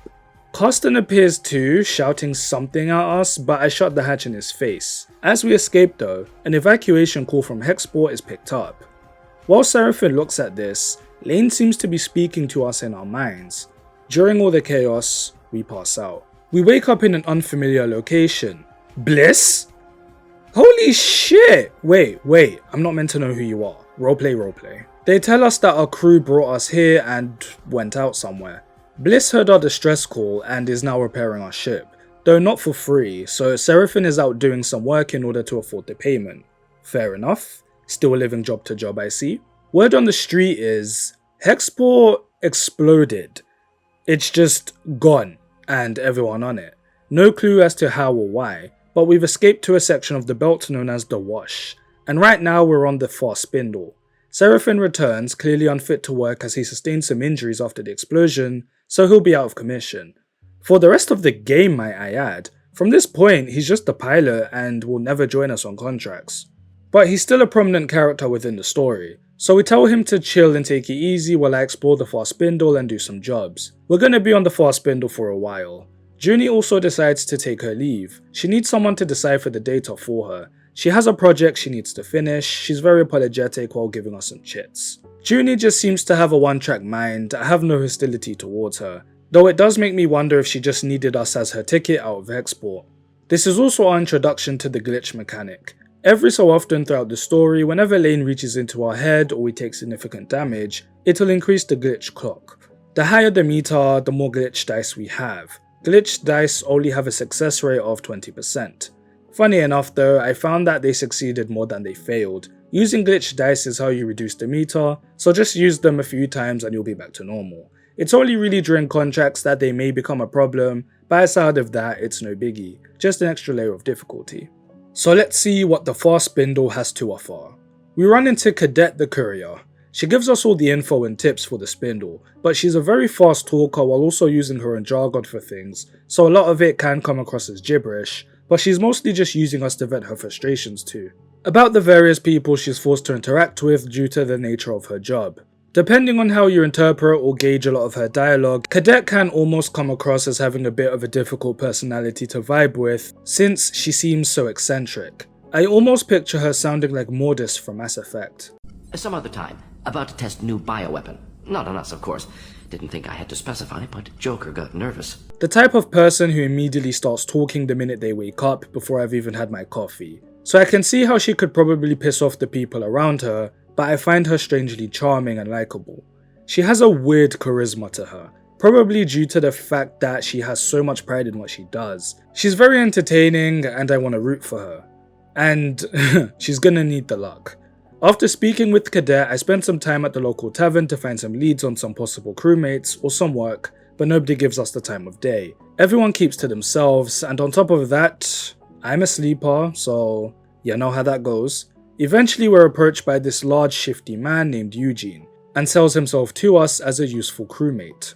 But this woman, Vesna, interrupts. The two have some beef as it looks like he owes her some sort of delivery, though he brushes her off along with my questions. Drawing the focus on the fact that he wants us to join him on a salvage job. An untouched wreck because of a disabled transponder. He doesn't say any more than that and says the contract is there if we want it. The next cycle, I arise thinking about Eugene and his questionable proposition, but my thoughts are interrupted by Cadet barging into the ship, needing help. She was delivering a package, but when she arrived at the location was busted up and nobody there. Instead of leaving the package there, she brought it back hoping the person would come to collect it. Though when they didn't, she got curious and opened it, finding an encrypted drive. She stashed it somewhere safe, but some shady people have been tailing her and now her workshop is smashed up too, and all the other couriers are looking to turn her in for a profit. So she came here because she figured sleepers are good with data. Interesting logic that I kind of expect from you. Though funny enough, this was the first time that I noticed we didn't have the cyberspace mechanic from the first game, though I'm guessing that power was unique to that specific sleeper, like Castor said. So when I start to question why this is my problem, she mentions that the dispatch marker on the drive said Hexport. There's a strong likelihood that this drive is somehow connected to Hexport blowing up. She wants us to retrieve the hidden drive for her, and in the meantime she'll hide at the underhang. I was this close to typing low end here, but that's basically what the underhang is. It's the Bronx, the hood, the ghetto. As if I didn't have enough on my mind, we also wake up having another possessive episode where we're frozen and can't move. It's giving me deja vu to my first time experiencing sleep paralysis. We tell Seraphin about it and he suggests we go to Flotsam at some point to get someone to look at me. I'm making my way to where Cadet said she hid the drive, and I have to pass by the docks. Though whilst I'm there, the ship responsible for transporting water for Spindle has a huge leak, so I help out with the repairs, otherwise there'll be no water. As I do this, I'm approached by the captain of the ship, Malik. Their ship was attacked by a convoy vessel, hence the leak. The administration is unhappy, so his ship was impounded until the Lotic Syndicate are able to supply the agreed water amount, since some of it was lost during the leak. Yeah, so even control over water as a resource is something these different factions fight over. As they were rushing to bring the water back to Spindle, Malik had noticed a water-rich asteroid. He'll pay us 250 cryo to survey it. Pushing that to the back of my mind, I reach the location where Cadet says she hid the drive. As I sneak in and swipe it, we're confronted by two figures in black, but they clearly don't know that I'm a zero-gravity martial artist, and I deal with them fairly swiftly.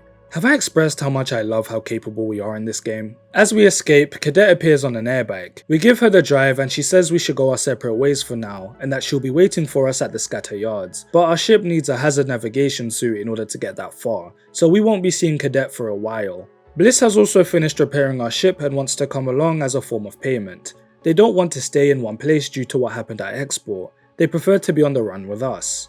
They also have the ability to repair our broken dice using scrap or components. When our dice break, it's framed as our body falling apart, so we're constantly being put back together and having parts replaced. I am not dead. You are a broom. Question. You take a broom, you replace the handle, and then later you replace the brush. And you do that over and over again. Is it still the same broom? Answer, no, of course it isn't, but you can still sweep the floor, which is not strictly relevant. Skip that last part. You have replaced every piece of yourself, mechanical and organic, time and time again. There's not a trace of the original you left. But yes, Bliss, you've made your point. Welcome aboard. They also mentioned that we could fly to Sunwood and abandon Solheim Station for some good salvage. Before leaving though, we've got some jobs to do. Let's survey that asteroid for Malik. I bring Bliss and Eugene along since they're the only active party members we have. This asteroid seems to be made of ice, so it's very fragile. But we need to reach the deeper layer in order to extract a sample to bring back. Bliss can see how nervous we are, but they comfort us with a nonchalant attitude. That's going to be Bliss's role here. Bliss is pretty much the heart of the group. While we're surveying, we also spot some old terminals with some data we could possibly salvage. Though, I have the grace of an elephant and cause a fracture, resulting in a large chunk of the meteorite to break away, along with the salvageable data and material. This might be the only contract where I failed part of the objective because it has such a small margin of error. I'm not complaining by the way, I kind of like that. Things are going to be difficult and I'm not going to succeed every time. I do succeed in extracting the sample though. Look at how close my dice are to breaking. Jesus, this was stressful. Once we hand the sample over to Malik, he inquires if we stumbled onto anything interesting while we were out there. He'd rather there not be any surprises when the syndicate go and retrieve the water. We have a choice as to whether to tell him the truth or lie. I decide to confess that we lost a large chunk of the meteor and some data. The odds are that he wanted to use that data as a bargaining chip with the spindle, but he thanks us for our honesty and halves our pay. To be honest, I don't really care. With Bliss willing to forego payment for repairing our ship, I don't really need a lot. Just enough for fuel and food, and 120 cryo is more than enough. And we'll be needing that fuel soon. The following cycle, we have another vision of Lane. He's hunting us. Time for another new game mechanic, the Lane clock. We have 8 cycles until Lane catches up to us, meaning you can never stay in one location for very long. Whenever you travel, the timer is reduced by 3 cycles. So while in the first game you're spending all your time in one location until it feels like home, Citizen Sleeper 2 forces you to constantly be on the move. You'll never be allowed to settle and feel comfortable in one location. You're constantly on the run. Even the description of your ship says, your refuge in the belt. Switching up the status quo like that in the sequel opens up the opportunity to explore some new themes, while making this feel more like a space odyssey. Though before getting into the world map, let's finish our business on the spindle. Against my better judgment, we're going to check out Eugene's lead on the salvageable ship wreckage. It's such a mess that we don't even know where to start, with Seraphin even laughing at how ridiculous this situation is when Eugene can't even tell us specifically what we're meant to be looking for. Though as we're reluctant, another ship is inbound to our location, with Eugene taking this as confirmation that there's definitely something here. Eugene, he keeps his cards close to his chest. There's clearly something specific that he wants, but he's not willing to budge. From where I stand, he just wanted us along as a transport vessel, but that's the only read I can get on the guy. We work our way through some of the wreckage until the ship that was tracking us arrives. It's Vesna. She boards our ship with her hand fixed on her holster, but Seraphin's pretty good at mediating the situation. So here's the deal. Vesna had contracted Eugene to retrieve something from this wreckage, but Eugene decided to cancel the contract, cut her out, and get it for himself. Hence him bringing us the information so that we can independently transport him. So we have the option to back down and leave everything to Vesna, but truth be told, I'm kind of invested now as to what exactly these two are after. So now it's a competition to see who can get it first. And by the skin of my fucking teeth. Seriously, look at my stress meter. I'm starting to think that maybe I'm just not very good at this. We zero in on the cargo bay and there's nothing here besides some cargo and components. Eugene seems to be frustrated and also confused, but is clearly still hiding something. Vesna takes her leave, and on our way back, Eugene comes clean with everyone. Vesna was after an interstellar ship, far different than the rigs we ride around in. A ship that can take you out of the belt and into a completely different solar system. He wanted to hide it from her due to how dangerous she is, and what we found was the remains of the ships that fought over it. So it was there, but someone moved it after the battle.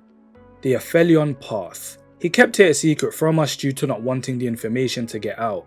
He had hoped that once we found it, the ship itself would suffice as an explanation. He apologizes and asks if he can stay with us. I decided to keep him. After all, it's not like I don't have my own baggage, you know? I'm being chased, so anybody joining us is putting themselves in danger. Bliss likes that we can appreciate that everybody needs a second chance. And yeah, I get where Eugene's coming from. There's something to be said about a guy that runs in shady circles and is familiar with the underworld to be such a romantic dreamer, since everyone doubts that such a ship exists. I have a soft spot for the guy, and in his world, it's difficult to know who you can trust when information is the top currency, and we just saw that with Cadet. She's been working here as a courier, so she definitely has a relationship with everyone, and they were so fast to sell her out. On our final few cycles at Spindle, Seraphin confesses that the reason he wanted to escape Lane was because he wanted to track down his sister. He's been asking around and got a name that's most likely an alias, Luz. The last thing she did was book a passage to Wellspring, so that's another lead for us to follow.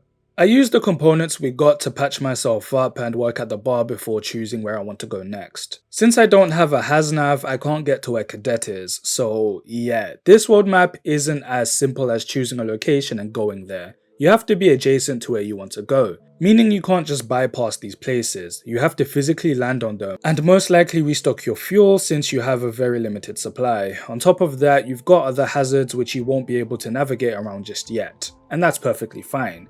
'Tis about the journey, not the destination. I figure for now Flotsam would be a good spot to hit since we catch wind that someone could take a look at my frame and diagnose why I'm having all these paralysis episodes, and why Lane is able to reach inside my head. Reaching Flotsam, it's hard to tell where it starts and where it ends, as there's just an endless amount of docking bays. Our ship just looks like another piece of debris floating around it. Seraphine's been here before, claiming to love it here since you'll never know what you'll find. Meanwhile, Bliss says that the place looks like it's barely being held together. And yeah, the place is a mess to explore, a forest of wires and ducts. Though we eventually come across Jean-Michel, who's the first person to take an almost perverse interest in the fact that I'm a sleeper, stating that my presence is a rare honor here. As he looks at my broken and barely held together body, he sees us as human as any other. I don't know how to explain it. The dude is clearly trying to be earnest, but given everything that I've experienced up until now, I can't help but feel weirded out by how nice he is. Like, what's the catch? I guess Seraphine was right when he said you'll never know what you're gonna find. I give myself to him and allow him to look inside me. His diagnosis is thus: our nervous system is growing additional nodes and our emulation interface is growing an umbilical access port. In layman's terms, everything inside us is being rewritten, as if to accommodate for another emulation besides our own. Now, how did that happen? In order to inspect us further, he needs to transfer our consciousness out of our body and into a ship mind to temporarily hold it so that he can examine our body properly. Perhaps at Helion Gate we can find an old Solheim unit. Upon exiting his makeshift office, we feel like we have worms squirming around inside us. Metaphorically. It's a sickening feeling being told that your body may be a home for a parasite. Being taken over from the inside. I don't want to think about it. Interestingly enough, there are implications that we could doubt that it's Lane, since Seraphine was the one that rebooted us, since we don't really know what actually happened prior to our awakening. So when Seraphine asks us what Jean-Michel said, we have the option to hide it from him, but I decide to tell him what's going on since I do trust him. He even says that he doesn't mind putting tracking his sister down on the back burner for a while. So just before heading to Helion Gate, we pick up a recovery contract being a distress signal from a stranded ship. This little contract struck a chord with me. It's very quiet and somber. We reach the stranded ship occupied by this woman named Alva. She's quick with the threats, making sure that we're not here to rob her, and is straight to business. Alva from the jump has a prickly personality, a burnt out spacer that enjoys her solitude. Bliss is confident at first about being able to repair the ship, but soon realizes that it's heavily modified. It's been with Alva for a long time, with almost nothing of its original parts left, and she spent years stitching it together with new parts that don't belong with each other. Sound familiar? On top of that, we were promised a load of scrap and components in exchange for the job. Well, turns out she doesn't actually possess it. It's on the asteroid beneath us, so we have to extract the scrap ourselves and take our share. We spend many cycles working on the ship, to the point that we feel a kinship with it after working on it for so long, as we can almost relate to it, being a mess of different parts that don't belong together ourselves. And throughout this time, whenever these thoughts enter the sleeper's mind, we see Bliss and Alva talking and even hug. I think I get it. Alva has done her best to keep this ship together. It's personal. It's not just a ship to her, it's her companion. It's home. And Bliss is almost in tears as we drive away, and Seraphine counts all the scrap and loot. Like I said, it's a very quiet contract with nothing much happening, yet I find myself oddly moved by it. I just like how we don't ever see the vulnerable side to Alva that Bliss does, but instead, we manage to sympathize silently in our own way. It's that elegant storytelling that I just adore, interweaving all the core themes of the game in one particular moment. On to Helion's Gate. The Helion Gate, once a Solheim checkpoint for anyone entering this side of the system, is now just a dead, lifeless station. You notice how a lot of the places that we visited or the things that we've done have all somehow related to the ruins of Solheim? It goes to show you that conglomerates may fall, but their shadows will always linger. Oh, and we run into Junie. Makes sense that she'd be here actually, since salvaging Solheim data seems to be her sole objective. She does chastise us a little for making a mess while salvaging the place, but she's happy to see us. After I explain that I'm looking for a ship mind, she points us to a terminal which shows an old Solheim ship in the distance. She also insists on coming with us since she's interested in the ship herself. As we head closer to the ship, it's a little tense since we're right on the edge of the vector, almost reaching into Conway territory. It's risky, but that's probably why the ship has gone undisturbed. Nobody wants to risk it out of fear of being detected by Conway drones. Though Junie gets carried away with exploring the ship as the drones pick up on her activity, so we don't have a lot of time. If I want to extract the ship mind intact, I need to manually track the protocol so that they return to the ship mind, otherwise it'll explode. But luckily I succeed. As we leave, Junie asks if she can stay with us permanently. She's clearly uncomfortable asking and is obviously ashamed about ditching us before. I get the feeling that Junie is so one-track minded that she's probably ditched people a lot, but never out of maliciousness or distrust. She doesn't mean to be so distant from people, and I can imagine a lot of people that she's interacted with have taken us the wrong way. Cause I do question how she even got here or how she gets around, and I'd imagine it's similar to how she first interacted with us. It's just that either she's never ran into people more than once, or I'm just the first person to never show her any hostility after the fact. Maybe she actually finds a friend in us. Besides, guess she's good to have around, with Seraphine even saying that we're gathering strays. Between Bliss, Eugene, and now Junie, it's getting cramped in here, but I like it. The ship is starting to feel like home. It's cozy. So already we're painting a certain picture. Like I said with the first game, the eye becomes your home, and you spend fleeting moments with various characters there. Here, home is wherever your crew is, regardless of where you are. Returning to Flotsam, Junie insists on being there with us when we see Jean-Michel. Being protective, she wants to make sure he doesn't try anything funny, and I appreciate that. It also shows an interesting dynamic with how the characters operate. The others are a lot older and feel like this is something personal for us to handle alone, so give us our space. While Junie, being more childlike in nature, insists on being a part of it. She even interrogates him a little, G-checking his knowledge and research methods, though she becomes somewhat satisfied as he explains how this is going to work. The only real risk here is that when we extracted the ship mind, the ship's protocol remained inside. So we don't know if that would do anything to my consciousness while I'm inside it. But I guess it's a damned if I do or damned if I don't, so let's just get on with it. While in the ship mind, we experience nothingness for a while, until we spot something else in here. A thought that doesn't belong to us. I attempt to communicate with it, but to no avail, as I'm then pulled back into reality. Back into my body. Well, my sleeper body. The amount of layers here. What doth life?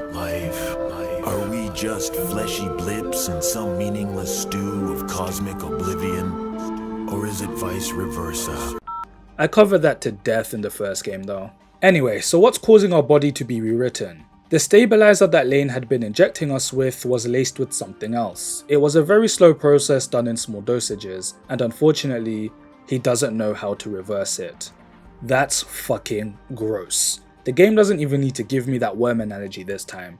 Seraphine gives us a friendly ear, and we both come to the conclusion that the only thing we can do for now is move forward. This is grim. Let's have a tension killer. Mama say, mama saw, mama saw, mama say, mama saw, mama saw, mama say, mama saw. Get on with it. Just trying to get me mojo. And then, as if on cue, the first thing I do after hearing this news is patch myself up again with all this random scrap. We really are just falling apart, though thankfully somebody seems to be having a good day. Junie says that she's finally decrypted all the Solheim data she extracted and has access to Sci-Fi, a key to a giant library of bunkers, stores of Solheim databases at a place called Helm's Rock. This is what she's been working towards and really wants to go. I figure I'd see everything Flotsam has to offer first, since odds are I won't be coming back here. Maybe if I network enough, I'll find some leads to getting a Hasnav.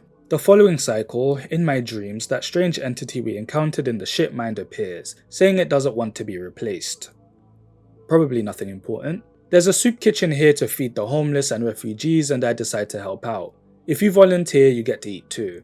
It's also worth mentioning that you can decide what you want your party to focus on while they're out doing their own thing. Whether they should work for money, get some gas, or find supplies. So I can do some free labor for a while since I'll also be getting free food. Some cycles pass and the owner of the kitchen, Nemba, wants to speak to me. He asks why I've been working here. I just tell him that I like keeping myself busy. He says that we're a good worker, but there's no room for good workers because they always move on. And he can't have an inconsistent kitchen because it needs to get used to a certain workflow.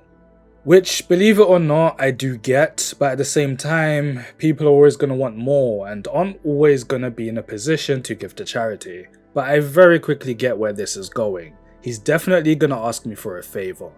His delivery of spores was dropped off at Greenbelt and has no way of getting to it, so that's where we come in. He even taunts us a little by saying that yeah, surely any good Samaritan that was just trying to help would have no problem going out of their way to, yeah, I get it, gosh, I was probably heading in that direction at some point anyway. Before getting ready to depart for Helm's Rock, we have another split experience where we see the entity again. This is Overseer, remnants of the AI from the ship mind we salvaged. Its instinct is to survive, so integrated into us when our mind separated from the frame.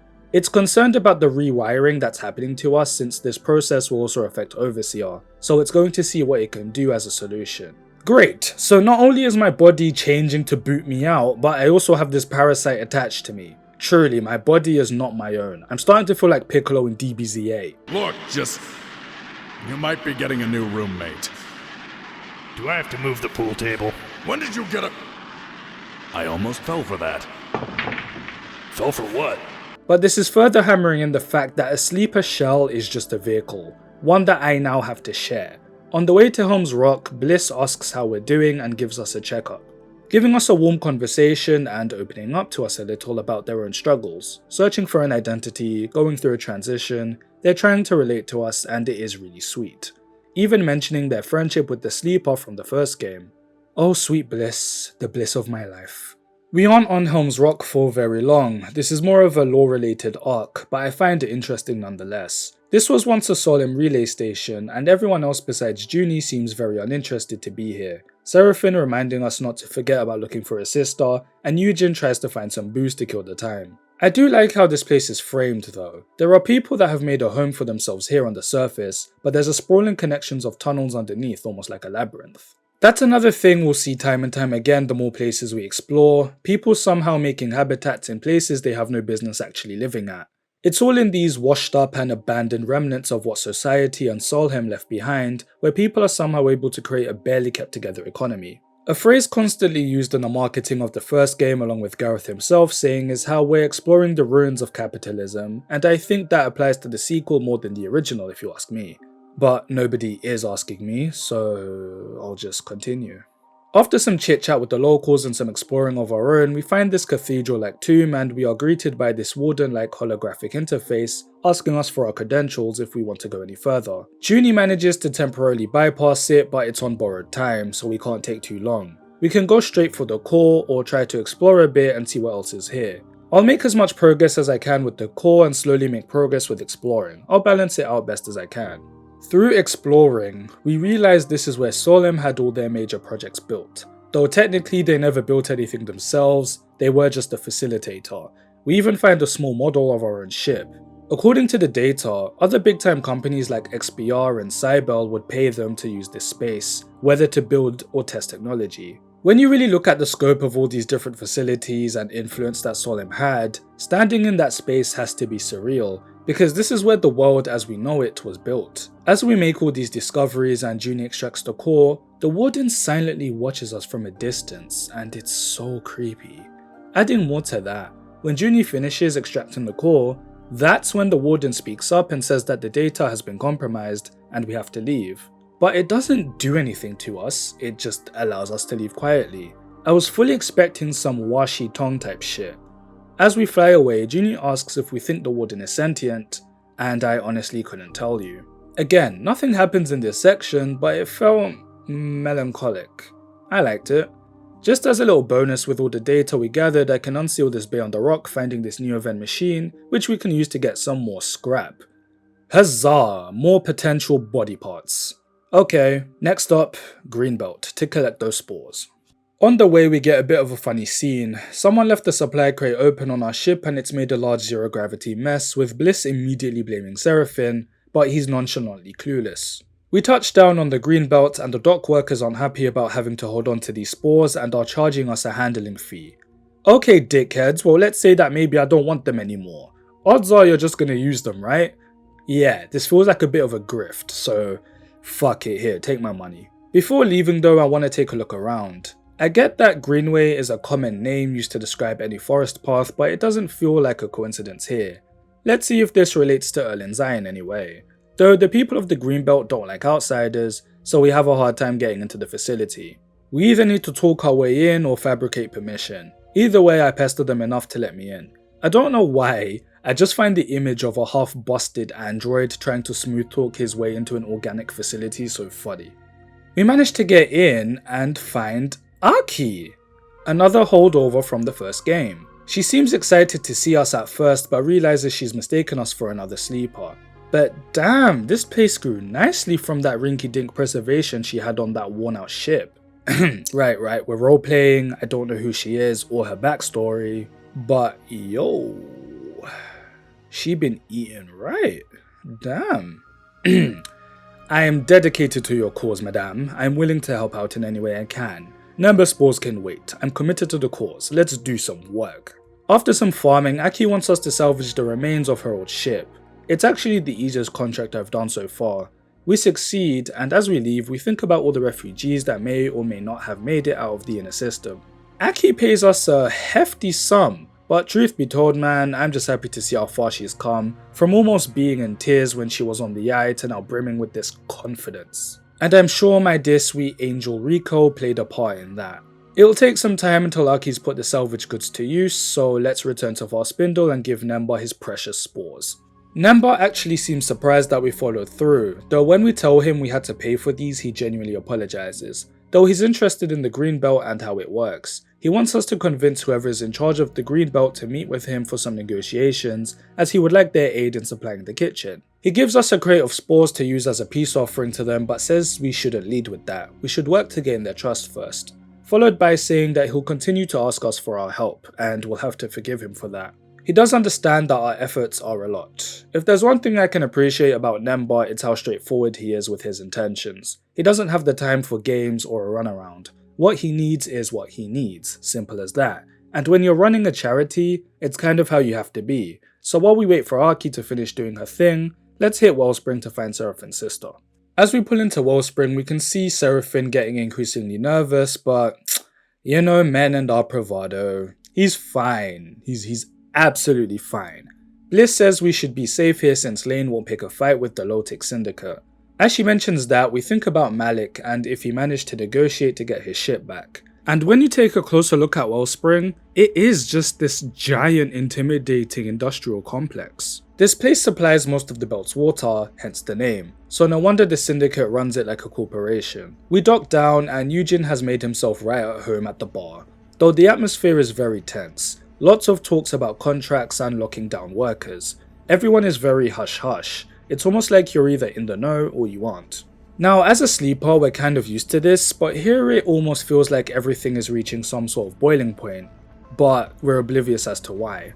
We make our way down to a spot known as the Rhyme Market. Of course, we're doing our best to keep a low profile as we catch Seraphin picking a fight with this large man named Kirk, who refuses to give him any information about his contractors since they're all family to him. Though when Seraphin name drops Luz and says she's his sister, he changes his tone after Seraphin is able to describe her. Luz is a contractor here, but she was contracted by the Lotic Syndicate to work at the pit, where nobody is allowed to leave, nor can anybody access, because to put it bluntly, it's slave labor to extract water and minerals. The contractors here at the Rhyme Market are trying to organize strike action against the Syndicate, with Kirk being the representative. Though he uses the term strike action, it's feeling more like a revolution. Seraphin storms off saying that he'll just go directly to the Lotic Syndicate and see if he can negotiate getting Luz out of her contract. I stay and let Kirk finish saying what he has to say. Kirk gives us an ID card to head inside the pit and do some reconnaissance, and in the process we can find Luz ourselves and then report back to him about what it's like inside. But ultimately the choice is up to us. I catch up with Seraphin and he actually saw the pitch coming from a mile away and that Kirk was going to use us to achieve his own goal. So we have two options, help Seraphin negotiate with the Lotic Syndicate or do this favour for Kirk. I really don't see a negotiation with the Lotic Syndicate going very well, so I'm gonna try the sneaky way first using the fake ID. It's dingy and depressing in here, just as you'd expect. We eventually find Luz, or should I say she finds us, as she yells out sleeper to get our attention, but realizes she has us mistaken for someone else. This is the recurring gimmick for all the returning characters, so who are you supposed to be? She talks for a while and I'm like, surely that isn't Tala. But yeah, holy shit, it's Tala, the love of my life. So Seraphin was the brother that she mentioned at the end of the first game, but this is also the point where I started to think to myself, as much as I love Tala, do I need this many returning characters? I mean, I know that they say it's a small world and all that, like I went to Thailand a while back and legitimately bumped into somebody I went to college with, so yeah, these things happen. But we've come to a completely different vector. It's shrinking the universe a bit by seeing this many recurring faces. But then again, a lot of this was set up at the end of the first game, given that the Flux was a seemingly world-ending event. So yeah, I guess everyone coming to the same corner of the universe kind of makes sense, but I don't know if I needed to see these stories continue. I'm just not the type of person that needs these questions answered or a definitive ending to things, you know?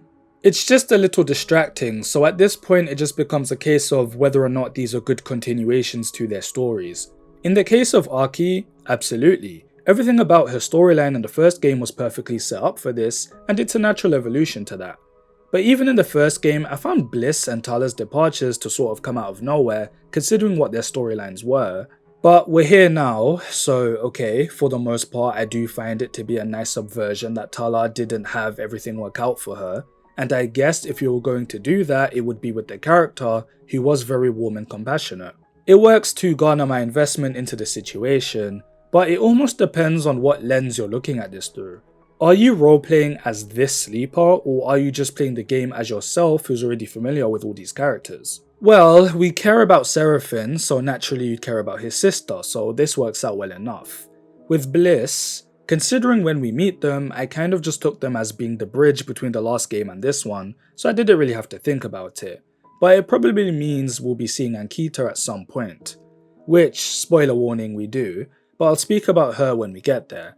As Tala and I talk, Kirk takes over the facility, claiming that this is a strike. The outside of the facility has been blocked off and demands all the workers to put their tools down, and anybody not willing to take part in the strike should leave now. Tala refuses to leave the other workers and says that I should go outside and tell Seraphine what's going on. She wants us to help change this place. That is so in character for you. Okay, this next series of events had me raising a bit of an eyebrow. So, Kirk wants us to help him hijack a tanker owned by contractors of the Syndicate, in order for us to complete our blockade against the Lotic Syndicate. He and his men will equip our ship with a Hasnav so that we can navigate the debris field to reach the tanker. But this isn't going to be a hostile takeover. The plan is for us to put out a distress call, and while they inspect our ship, we slowly cause a mutiny and turn the frustration and fatigue of the contractors against the Syndicate. Kirk also says he'll be acting as the ship's captain, so okay, we put out the distress call, the captain of the tank, Lambert, comes to help. He's curious about the fact that a sleeper is here, but he and Kirk talk about me as if I'm just some tool up for trade. He grants us access to their ship, and this gameplay works the same as any other contract, as we have to subtly sabotage and criticize the Syndicate to these contractors. So as I said, I am a little confused as to how this works, since there's actually nothing wrong with our ship, and this lasts a few cycles. So, did we self-sabotage our ship? Did Lambert or anybody not even try to start it? I just feel like something like this would be easier to figure out and wouldn't last 5 cycles. If we're just bullshitting the situation. I can't tell if I missed the line of dialogue or something. Maybe since it's an old Solheim ship, they're just unfamiliar with the technology, I suppose. After some cycles, we convince the crew to revolt and Lambert is ejected as the captain. We return to Wellspring, departing with Kirk, as the two of us have developed a mutual respect. Seraphine and Tala reunite, but it's quite short-lived as she isn't coming with us. She's happy to see that her brother has become big and strong, and she still has work that needs to be done here. It's a little lackluster for me, but I like what they're trying to do, continuing to weave in the theme of found family, because at this point, yeah, Seraphine is like a brother to us. She's more than comfortable leaving him in our care, and I have no doubt that she probably sees her fellow workers as a family too. The two of them don't have to be stuck together just because they're blood. And as I think those sweet thoughts, Eugen arrives saying that he lost all his money gambling. Though, after everything Seraphine has witnessed, he's now inspired to try something similar against Lane. At some point, we have to stop running and confront him. But he's in no rush, he's just gathered a new resolve is all. Returning to the ship, Bliss says that apparently we have a stowaway creature. It's what's responsible for the mess of the cargo from earlier, so we should try to lure it out. Also, the mushrooms given to us by Nemba are starting to have fungus develop on the ship. We have a choice to vent the mushrooms or keep them. That's my cue to get over to the Greenway. We can make use of the newly acquired Hasnav later. Eugen also has a lead on the Aphelion path, which again we'll deal with later. Back to Greenbelt. We give Aki the spores telling her about Namba. She's hesitant at first, but then reflects on the fact that she was taught how to tend to mushrooms by a true expert. Obviously referring to Rico, and following through with the conclusion she reached by the end of the first game, she's open to meet up with him. Though she can't leave, so asks if we'd bring Nemba here. Sure, I just love playing errand boy. On the way back to Spindle, we realised that the stowaway was a stray cat. Seraphine has never actually seen a cat before, and I do love that tidbit. It goes back to the first game where Lem had never seen a thunderstorm or a hurricane. He'd rather get rid of it, but Bliss says that our ship is full of strays. Seraphine then starts giving the same energy that dads have when they don't want a pet, but then become besties with it as he starts to reluctantly stroke it. We pick up Nemba and bring him to Arki. From the jump, you can see how similar they both are in their mannerisms, and Nemba sees it too. Nemba reveals that he was a refugee just like her. This is obviously the first time we're hearing about it. He just never cared to bring it up, but shock comes from the fact that he doesn't behave like one. He puts it simply as, he does what he needs to do, and Arki is the same. We think about how straightforward they both are. They're not saints, but pragmatists, and I absolutely love this conclusion. The deal is, she'll supply the spores and Nemba will send people to work here, and that ends the Arki and Nemba plot.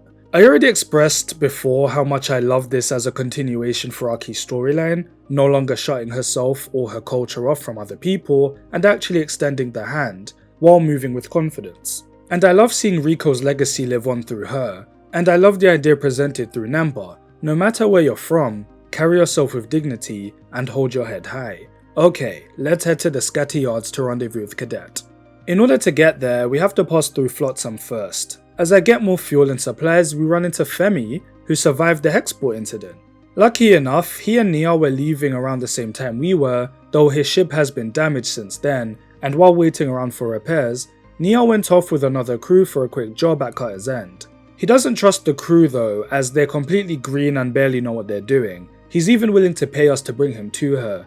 Even though I don't want to get involved, he says that even if we don't take him, he'll just take his busted ship out there himself. And lucky for you, I am susceptible to emotional blackmail, so sure. Cutter's End looks so cool. I love this design. It's an abandoned mine. Baird, the pilot, calls out to us. He gives us a bit of a runaround saying that their crew has been down there for a few cycles, on a tip that there's something here worth salvaging. We pick a crew and head down. There's something strangely haunting here. As we're exploring, we're attacked by a slicing dicing machine, part of a leftover industrial complex from the days that people used to actually mine down here, and it seems to just be moving around aimlessly. The planet isn't sentient enough to hunt us, so we can avoid the danger since it's nothing but old mining systems. We grow increasingly worried as we find leftover items from Nia's party, but we do finally bump into her and her injured crewmate. We managed to bait the machine into a pit, with Nia being annoyed at Femi because this was all a plan for Nia and Baird to use the machine to open up the rest of the place for salvage. They weren't actually in any danger, they were just waiting patiently for the machine to finish digging through the place. Her crewmate just got injured because he messed up while scaling down. So in the end, they knew what they were doing, and we fucked up their whole salvage operation by dropping the thing into the pit. Femi actually sees the error of his ways and doesn't want to suffocate his sister anymore, opting to come with us instead, though Nia actually wants to come with us too. We have a choice between taking Nia or Femi. I go with Nia purely because, if I'm gonna be real, Femi is a bit too intense for me. We need someone more bubbly around, and I do get the vibe that he would be fine on his own, while Nia probably does need someone having her back. He then asks us how we carry the burden of having a crew to look after, and I simply say, I don't do it alone, I trust them. With Femi saying he needs to work on that, and it's time for him to start a new journey. We share a drink together and part ways. The Femi and Nia arc is standard fare, I suppose, though given how things end with Femi, I do kind of wish I chose him instead. But, on to Scatter Yards. Finally, after hours and cycles, we reach the Scatter Yards. Upon descending, we're greeted by Marco, Seraphine's old drinking buddy. As the two hit the town, we spend some time with the stray, silently bonding with it. Have you ever just had the deepest chats with your pet? I see now that the circumstances of one's birth are irrelevant.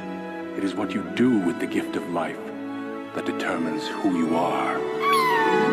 As I begin looking for Cadet, I get this artist's attention. Sodia wants us to travel around and gather some designs and inspiration to recolor our ship to suit our crew. He'll even pay us to do it, because if we fly around with lovely colors on our ship, it'll be exposure for him and his company. Woo! I secured a sponsorship. I'm coming for you next, Raycon. We find Cadet, but unfortunately her contact isn't here. She's been trying to crack the drive while laying low in her contact's workshop, so she tells us to meet her over there the following cycle. One cycle later, Seraphin and Marco have done some digging around, and here's the situation. Utsubo are using what happened at Hexport as their justification to extend their reach from Darkside to the Scatter Yards, so Lane isn't there right now since he's busy with negotiations. On top of that, there are people in Darkside resisting Utsubo. This would be the perfect time to get to Darkside and speak to the stragglers and do some recon. Marco has a plan, but it'll take some time to get things ready. The big question is if we can trust him. Seraphin vouches for him though, and even if I didn't trust him, what are my options really? At the end of the day, I do have a time limit, so it's probably best we get things moving as soon as possible. So while we wait for that, I head over to the workshop Cadet's laying low at. We managed to crack the key, and Cadet is just so charming, man. Okay, so what's on the drive? Let me quickly explain a concept to you first. We've established that Conway have multiple drones out in the system keeping an eye on things, however they don't control these drones remotely. There's a central drone mind equipped with an AI that gives all the other drones orders. Now, whenever someone tries to tamper with a drone, whether it be a normal drone or a drone mind, it's rigged to explode to avoid anybody taking it apart, just like in the first cycle we did with Nia. However, somebody succeeded in dissecting a drone mind without it exploding. They extracted the data and uploaded the drone mind to this drive while at Hexport, and then attempted to use Cadet to courier it somewhere else, though the recipient wasn't there to receive it, leaving Cadet stranded with this highly classified data and her becoming the scapegoat. As to who was responsible, we're unable to figure it out as I failed the intuition check. My money is someone from Senate Stats since that's who Conway seems to be at war with. As to why Hexport blew up, could it be that the drone blew up after the fact? Possibly, but it's up for debate. The only way to get a definitive answer is to go back to Hexport's remains, though we need to wait for the radiation to thin out a little. The best way to get there would be from Darkside, so Cadet wants to come with us. In terms of the evolution of this mystery, I am invested and I adore Cadet as a character, so I want to help her clear her name. Okay Marco, give us your game plan. He knows a guy that owes him a favour. An independent vendor that sells gas at a cheaper price than anywhere on Darkside, so lots of fake crews stop at his place to fill up before finishing their drops at Darkside. So the plan is, when the freight crew stops to fill up, we're gonna switch places with some of the crewmates. Then when we arrive at Darkside, we'll have some time to sneak around and gather info while the deliveries and collections are being made, but we'll have to keep a low profile so that nobody recognizes us as not being one of the regulars. Sure, I, the Metal Man, am the definition of keeping a low profile and surely won't draw any attention. Anyway, so as for who's going to be on the crew, myself and Marco are locked in, leaving room for one more. I bring Junior along just to balance out our skill set. As we land, Marco steps out to survey the situation. While we wait, there's a cute moment where we see Junie playing with a virtual cat that she's coded onto her laptop. It's how she deals with her nerves, but we manage to reassure her. Marco returns saying that Utsubo are monitoring the docks. We may look suspicious if we keep coming and going, so we're gonna need to be extra cautious. This plays out like any other contract, and I love how large this all looks. The scope of the cityscape and the framing really encapsulates this feeling of that noir, low-key investigation to take down this criminal syndicate. And it gets better.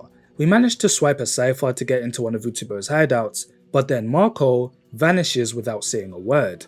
But we have to continue regardless. We barely managed to find the gateway to use the Sci-Fi, but we managed to eavesdrop on a meeting between the Utsubo higher-ups as two of the wardens, Orion and Daichi, argue about how to deal with the resistance that's currently sabotaging them. And Kita, here as the lieutenant, takes control of the situation, telling them to get a grip. Yeah, I had a feeling it was only a matter of time for her to appear somewhere in this story. What happened to her just wanting to live a quiet life? Well, let's see. Marco's actually part of this meeting as he sold us out. So now all of Utsubo is hunting us down and we don't have a means of escaping Darkside. Junie hacks into an abandoned unit for us to sleep and hide in. Look at my dice and supply gauge, I'm almost dead. This is a dire situation and I was genuinely stressing. But luckily Ankita finds us. We try to attack her but she brushes our strikes off. Here's the rundown. Ankita grew up on Darkside. It's her home. She spent a long time away, but after her and Bliss split up, she returned to Darkside to find it being run by Utsubo. She's been working her way up the ranks while working with the Resistance. She wants Darkside free. As for Marco, Utsubo had captured him, so he blabbed to ensure his own safety. He never intended to betray us, but it was either our lives or his. But Ankita wants to keep us safe because she knows that Lane is after us and she wants to know why. I tell her everything, about the reboot, about my frame changing, about Lane being able to reach into my mind. She decides to trust us and gives us a thumb drive with all the information she has on Itsubo. We need to get to Oliveira and give it to someone named Carmen. Nobody else, just Carmen. She goes on to say that she knew a sleeper once and that she should have trusted them. So now she's trusting us. I love this line. Ankita behaves exactly how you would expect her to behave, but the development is there. This is the sort of progression that I like. She tells us to forget Marco and that she'll have an escape route prepared for us in 2 cycles, also telling us where to steal supplies from, and she takes her leave. We can try to spend these 2 cycles looking for Marco. The option is there. I do try, but my dice were too broken to make any real progress, so it just is what it is. I don't feel any malice towards him selling us out, nor do I feel any regret for leaving him behind. Ankita comes for us letting us know that Lane is back on Darkside, so this needs to happen now or never. She shoves us onto a freighter and Junie and I escape. While on the freighter, Lane speaks to us. He knows we were here, but he doesn't have to chase us because we're never out of reach, and he demonstrates as such. We feel his presence inside us and an entity that represents our frame appears. Lane bends and breaks its finger, resulting in ours breaking too. Lane's control over us is getting stronger, and it's getting scary. We then black out. Upon waking and reuniting with everyone, we explain everything that went down. Bliss leaves the conversation after hearing Ankita's name. When Seraphin asks what happened to Marco, I just say he got captured, with Seraphin lamenting that he'll never stay behind again. At this point though, I'm in no position to ever confront Lane, not as we are now, though maybe Overseer is the key to resisting Lane, and we also have a permanent glitch now. Though this is a bit of a fake out. Overseer explains to us it can calculate a solution against Lane's control.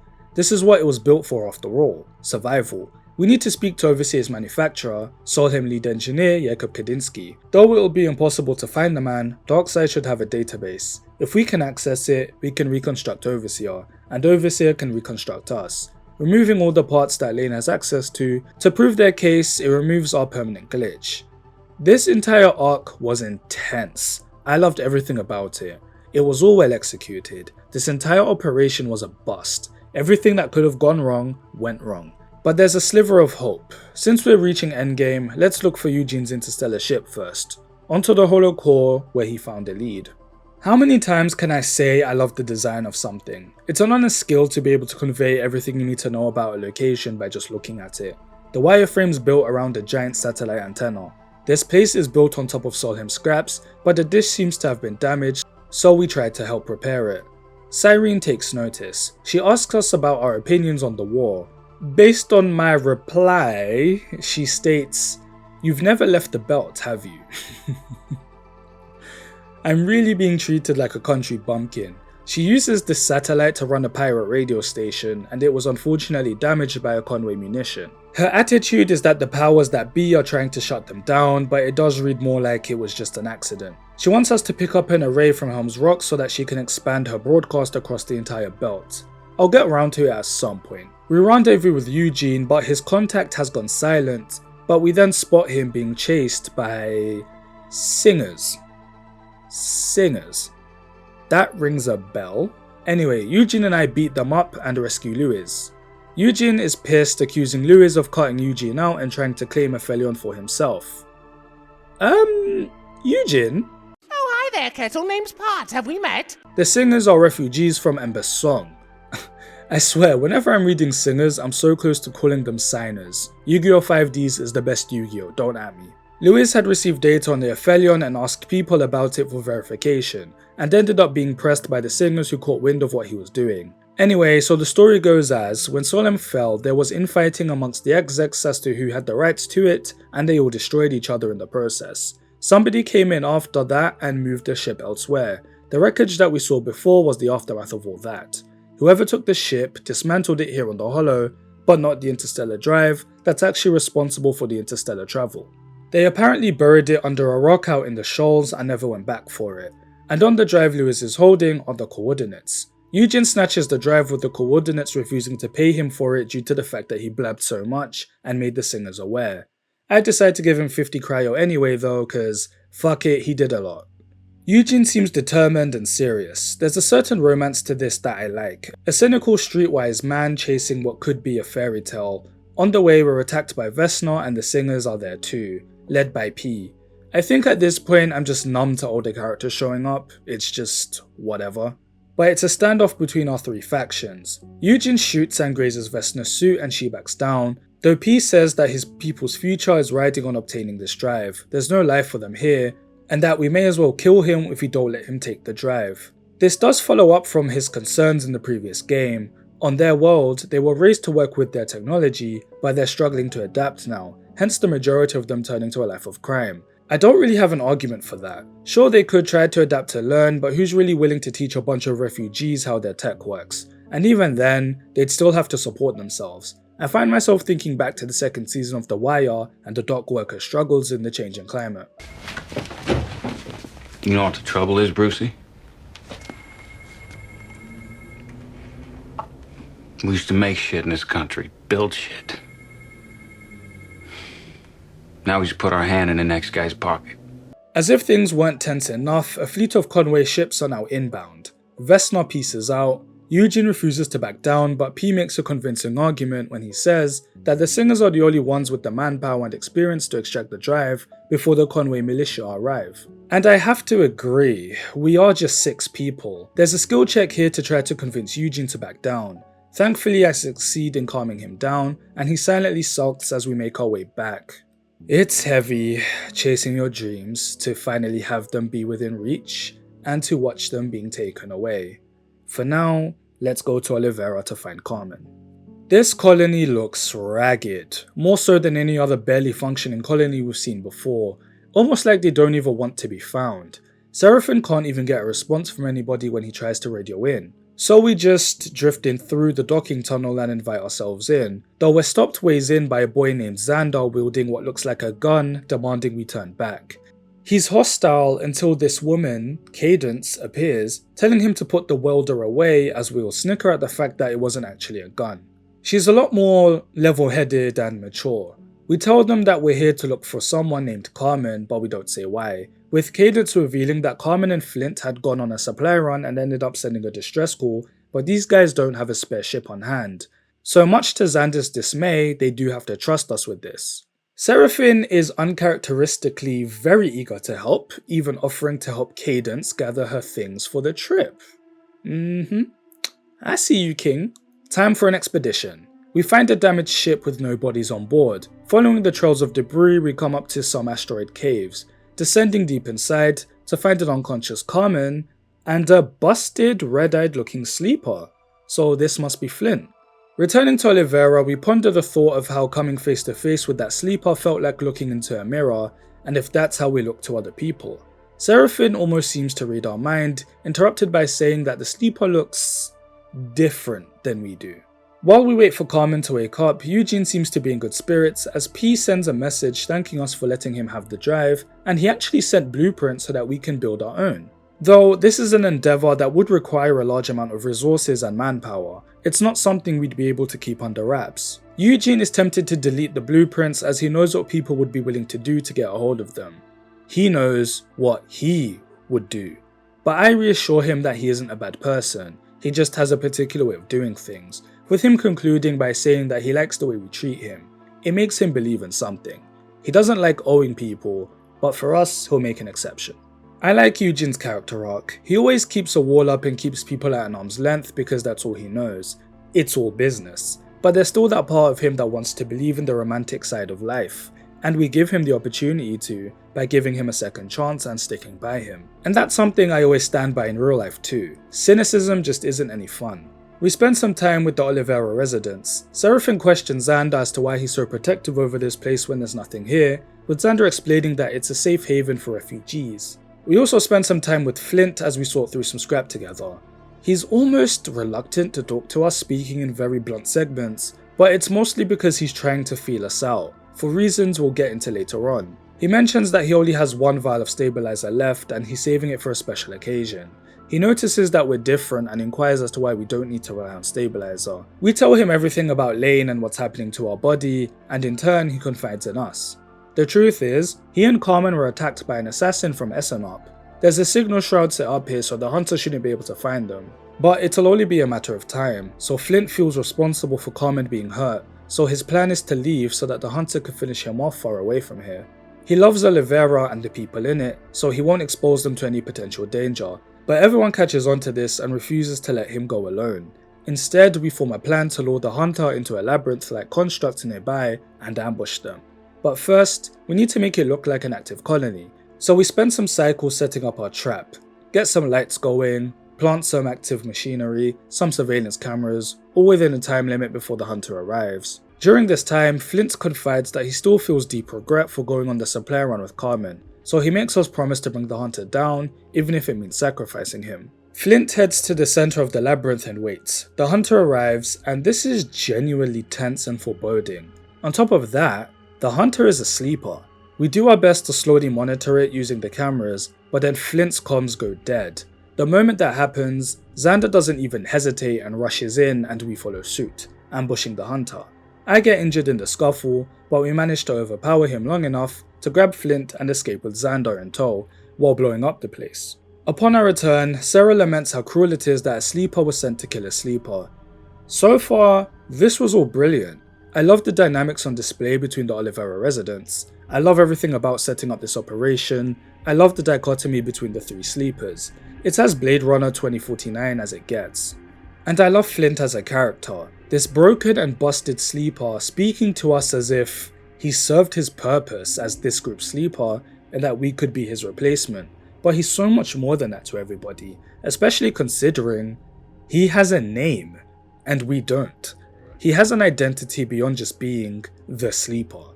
He's a compassionate man, not understanding that sacrificing himself for the people he loves isn't doing them any favors, and having it be another hunter coming to deliver that death to him perfectly mirrors that. Flint, who has a name and a family, being hunted by the lifeless sleeper that just operates on orders. That's what we could all be as sleepers, but we choose to be more.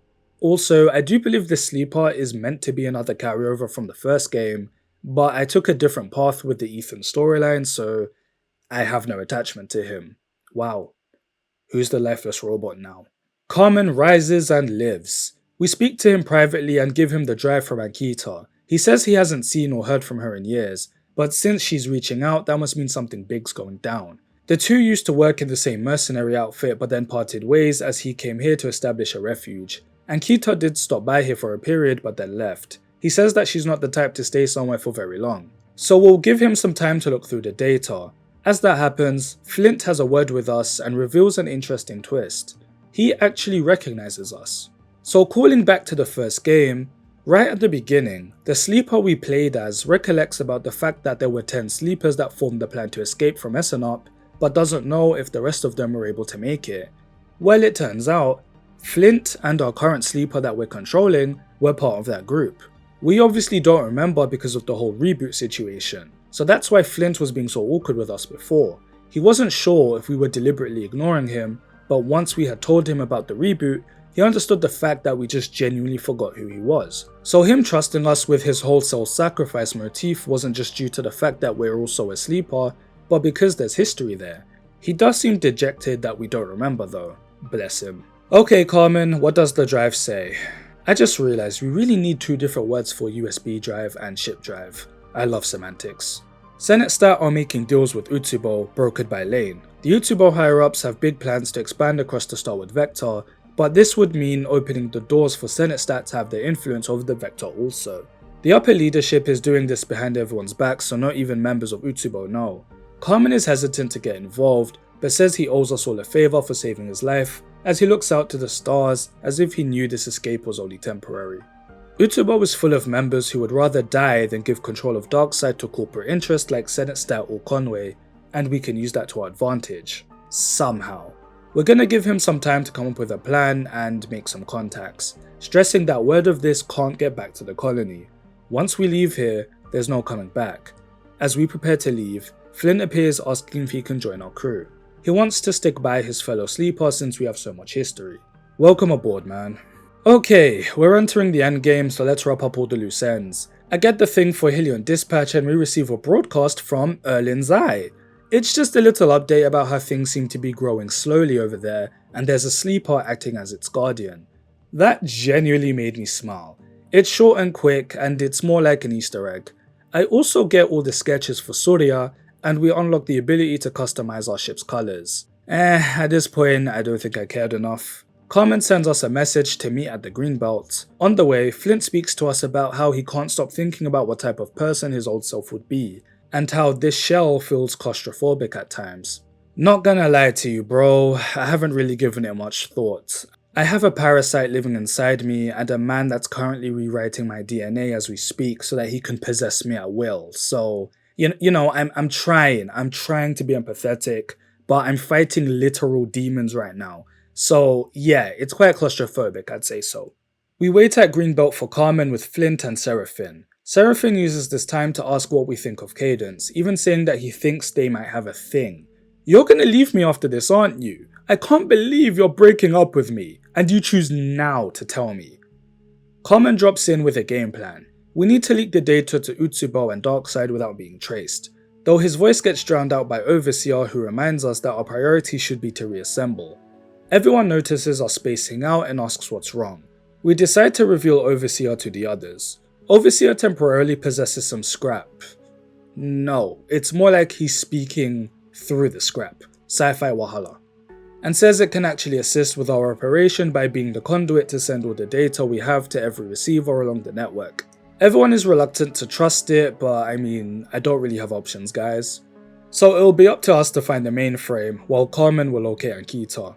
Carmen gives us a spoof transponder so that we'll be able to land our ship without any issues. Before we depart, Seraphin gives us some touching words. He's obviously concerned about the Solheim entity in our minds, but he's holding on to the humanity inside us. A true bro. Okay, time to hunt Darkseid for the mainframe. I've got Nia and Flint with me because I think our skill set will complement each other, plus I haven't actually had Flint in my party yet, so... We find the mainframe, but when Overseer accesses it, something goes wrong as Overseer vanishes with his last words being, "Something else is in here," so it's now stuck in the mainframe. As that happens, turns out things didn't go to plan with Ankita either, as they managed to get the data out on their side, and yes, there's now infighting within Utsubo, but her cover was blown, so now Daichi, one of the wardens, is hunting her down. So there's a discourse between whether or not we should free Overseer or finish using the mainframe to spread the data further, with everyone just talking about Overseer as if it's just some tool for us to use. Ankita surmises that what's keeping Overseer trapped in the mainframe is possibly a hacker using some sort of AI, so all we have to do is access the data nodes and trace the signals while Ankita and Carmen keep Daichi and the others busy. Turns out it's a hidden Senate stat ship that's responsible, so Ankita and Carmen charge it while I hack into the mainframe. I proceed with the reconstruction process, meaning we'll be out of body for a while, but with the world's worst timing, Lane has arrived and Nia is fending him off.